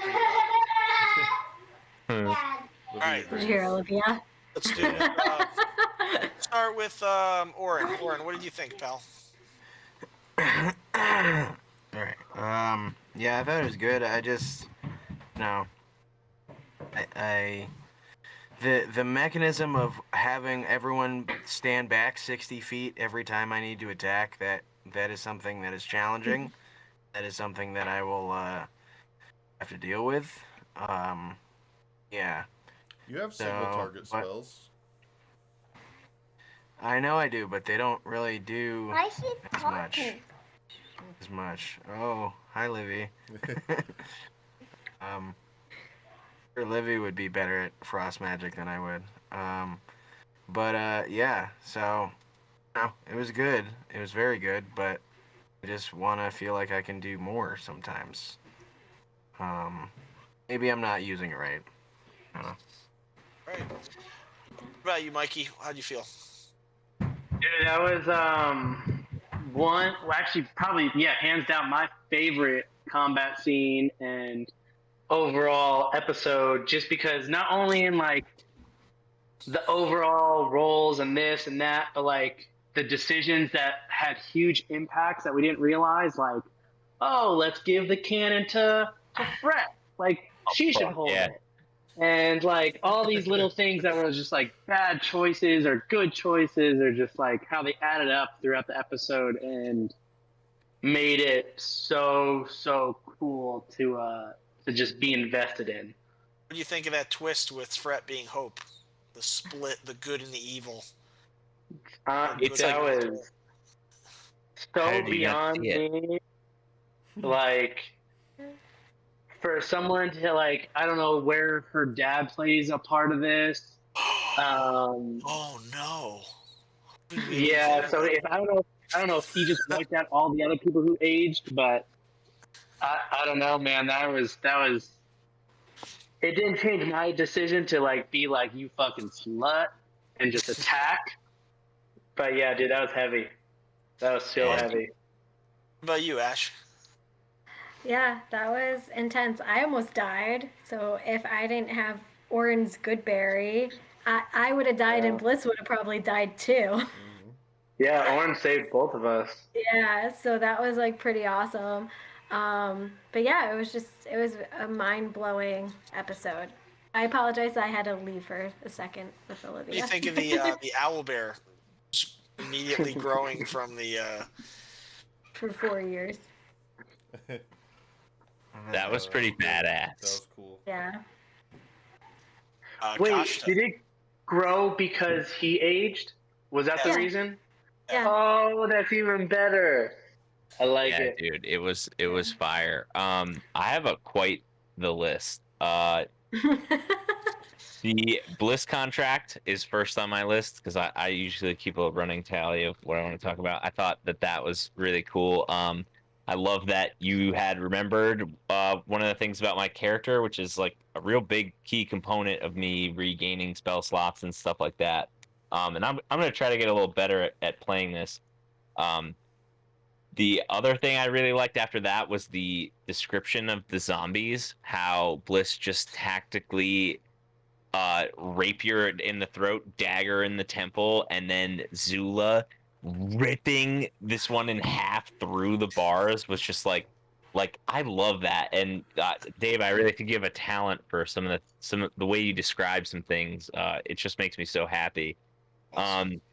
The fountain was huge. Like I knew you put it there in that we were supposed to interact with it, but it was gonna do something bad. So I was just like, fuck it, like we're gonna see what happens, and it made the leveling up process super easy. Like we did it on the fly. We didn't have to debate whether short rest, long rest, like safe space, not a safe space, and I thought that was really cool. I thought the curses were cool. You got a chance to use one of your DM books, which I love that. It's like, hey, wild card, and they weren't like terribly annoying. Most of them were hilarious. The role play between me and Bliss in that scene was awesome. I liked that, and then with Vi, like I can't wait to just keep flirting with this man and seeing how blushful you get. Bliss's combat was also another thing on my list. Like, what a crazy class, just dealing out. That needs to be tempered a little bit. Yeah, dude, nerf. What was your peak damage? It was 64 in one turn, wasn't it? It was 64, yeah. Yeah, that's incredible. Almost like the fact that he turned out 64 damage right after that was hilarious. Then I just kind of wrote another note in off of what Nick Palmer said about I've been trying to cast Fireball since I got it.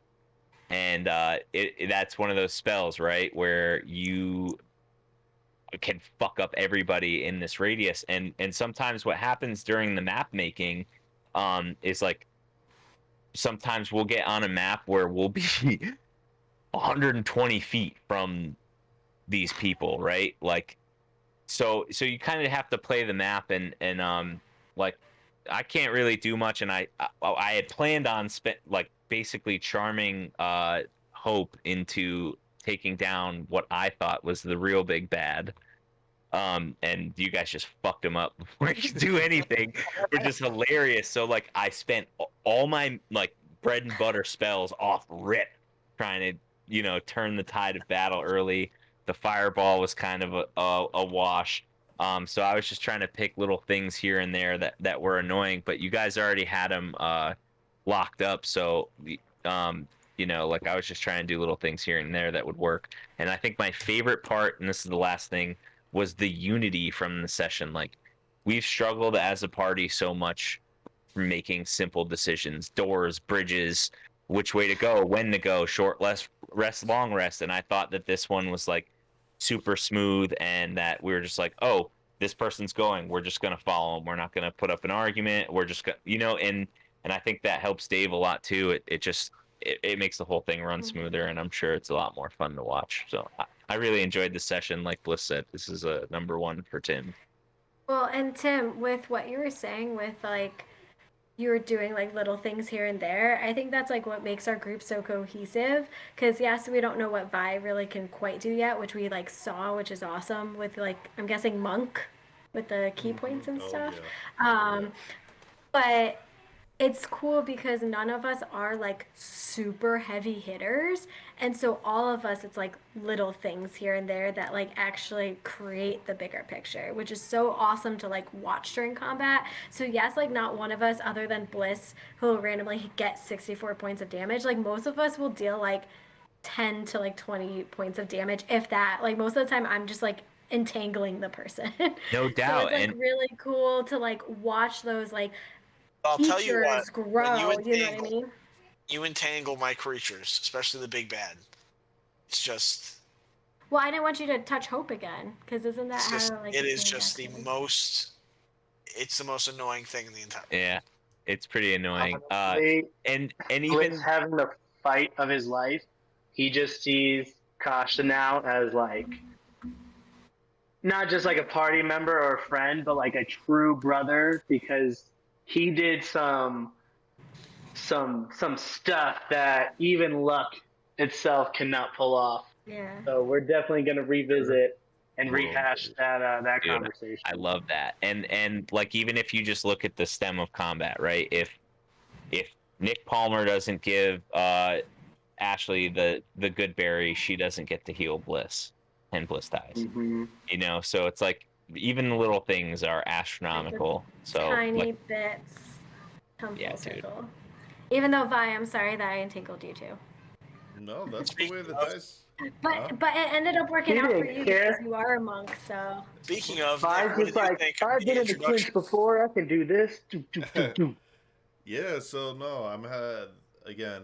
I can't thank you enough for the transition of characters. This concept of Vi has been sifting for about I think 8 to 10 months now. So it's nice to see it really come to fruition. Um, whatchamacallit, I love the session.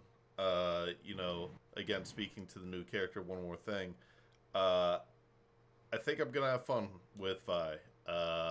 Hope, while I loved him, he was also dark and brooding and edgy and emo, and just reminded me too much of myself from high school.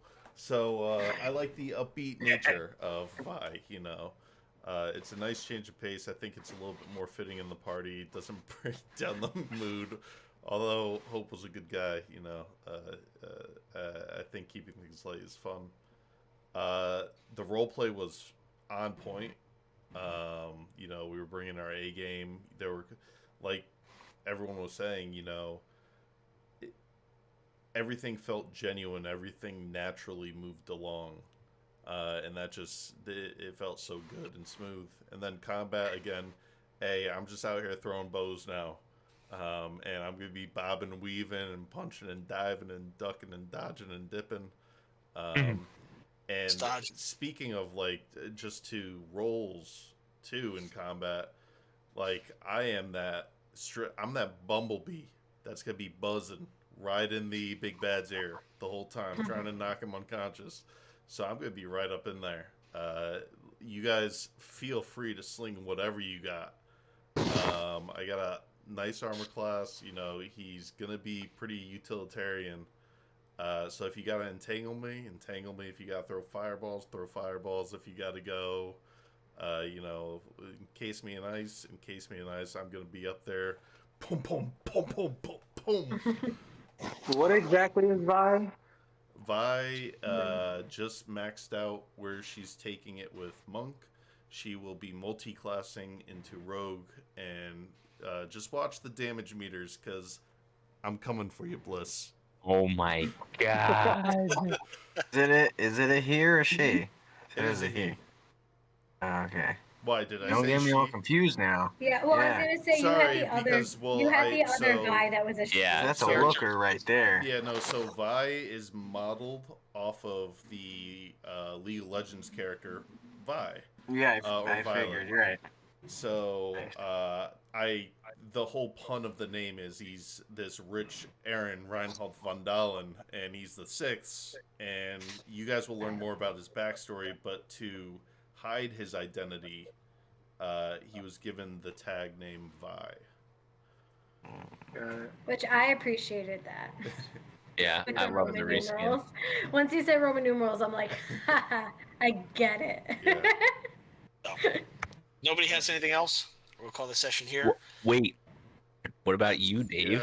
Yeah. Yeah. You Yeah. always skip yourself. This was the most disappointing session I've ever run. Are you kidding me, dude? You were dropping bombs. I don't But that's care. why he's disappointed no one died. He died, man. So, alright, so this is what I did. I took a Deva, right?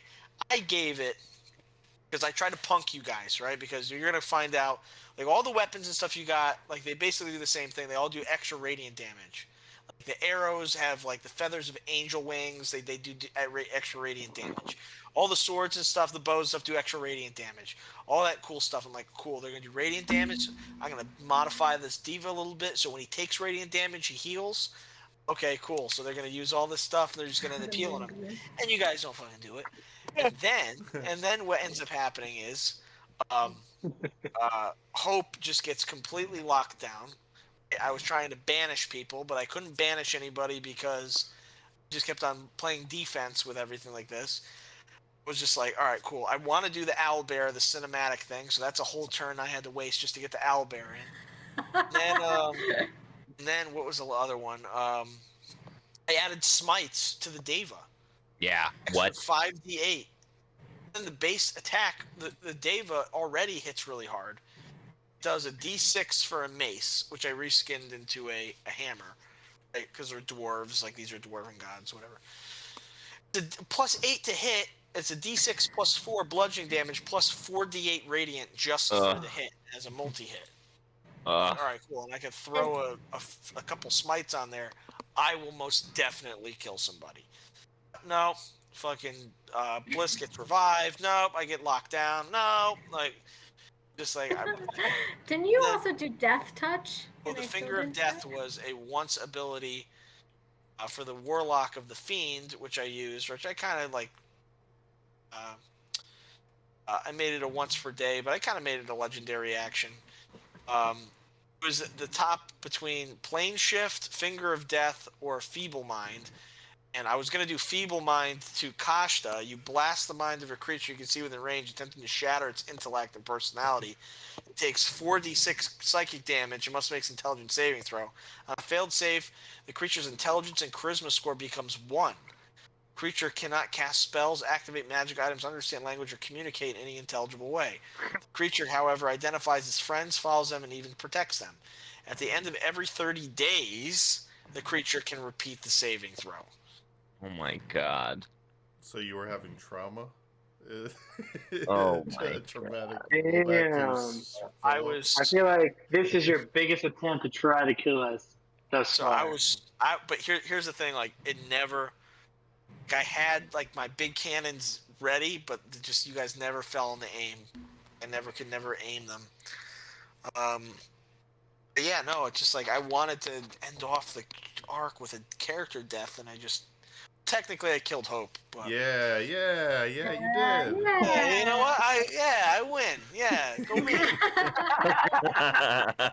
Golf clap, golf So, clap. and one more thing. What did you guys think about weaving the past and future? Did everything seem I pretty like that.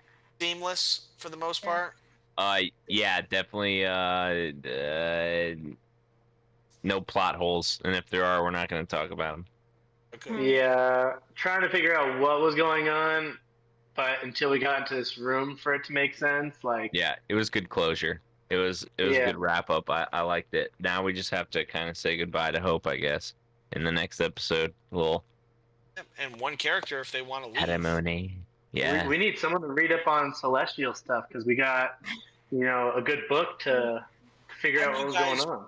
Had you guys read the book of magic items in the celestial magic item room, you know what everything is. But I mean, like, no, it's okay. I literally give you guys a So, like, book. let's You podcast. said we couldn't read Good. celestial. It's written in celestial. There's no way we can read it. Partially in celestial, because anyways. I see. I got it as like what Mike got it as. It was Yeah, celestial, same. so we couldn't read it. So we're like, oh well. It's we'll bring just it to the someone book. else. Yeah, Bliss doesn't read. dude. The all-time favorite for me. You guys could actually probably use the portal to get back to the town. Everybody jump through it. Okay. The way back. That'd be Dude, cool. yeah, hands down my Someone- favorite session. Someone We'll have can to choose see. to go back. But all right, well that's that. I'll see you guys in the flippity flop. And did we agree on a date yet or no? I think we have the next few months scheduled, don't we? Continue. I don't have the table in front of me. Hold on, let me see if it's in our calendar. It looks like there's gonna be March 19th. It's a Saturday. March Yeah, that's 9th. sick. March 19th. We'll see you March 19th, everybody. There's a big tempo. Adios. Later. Bye. Dude.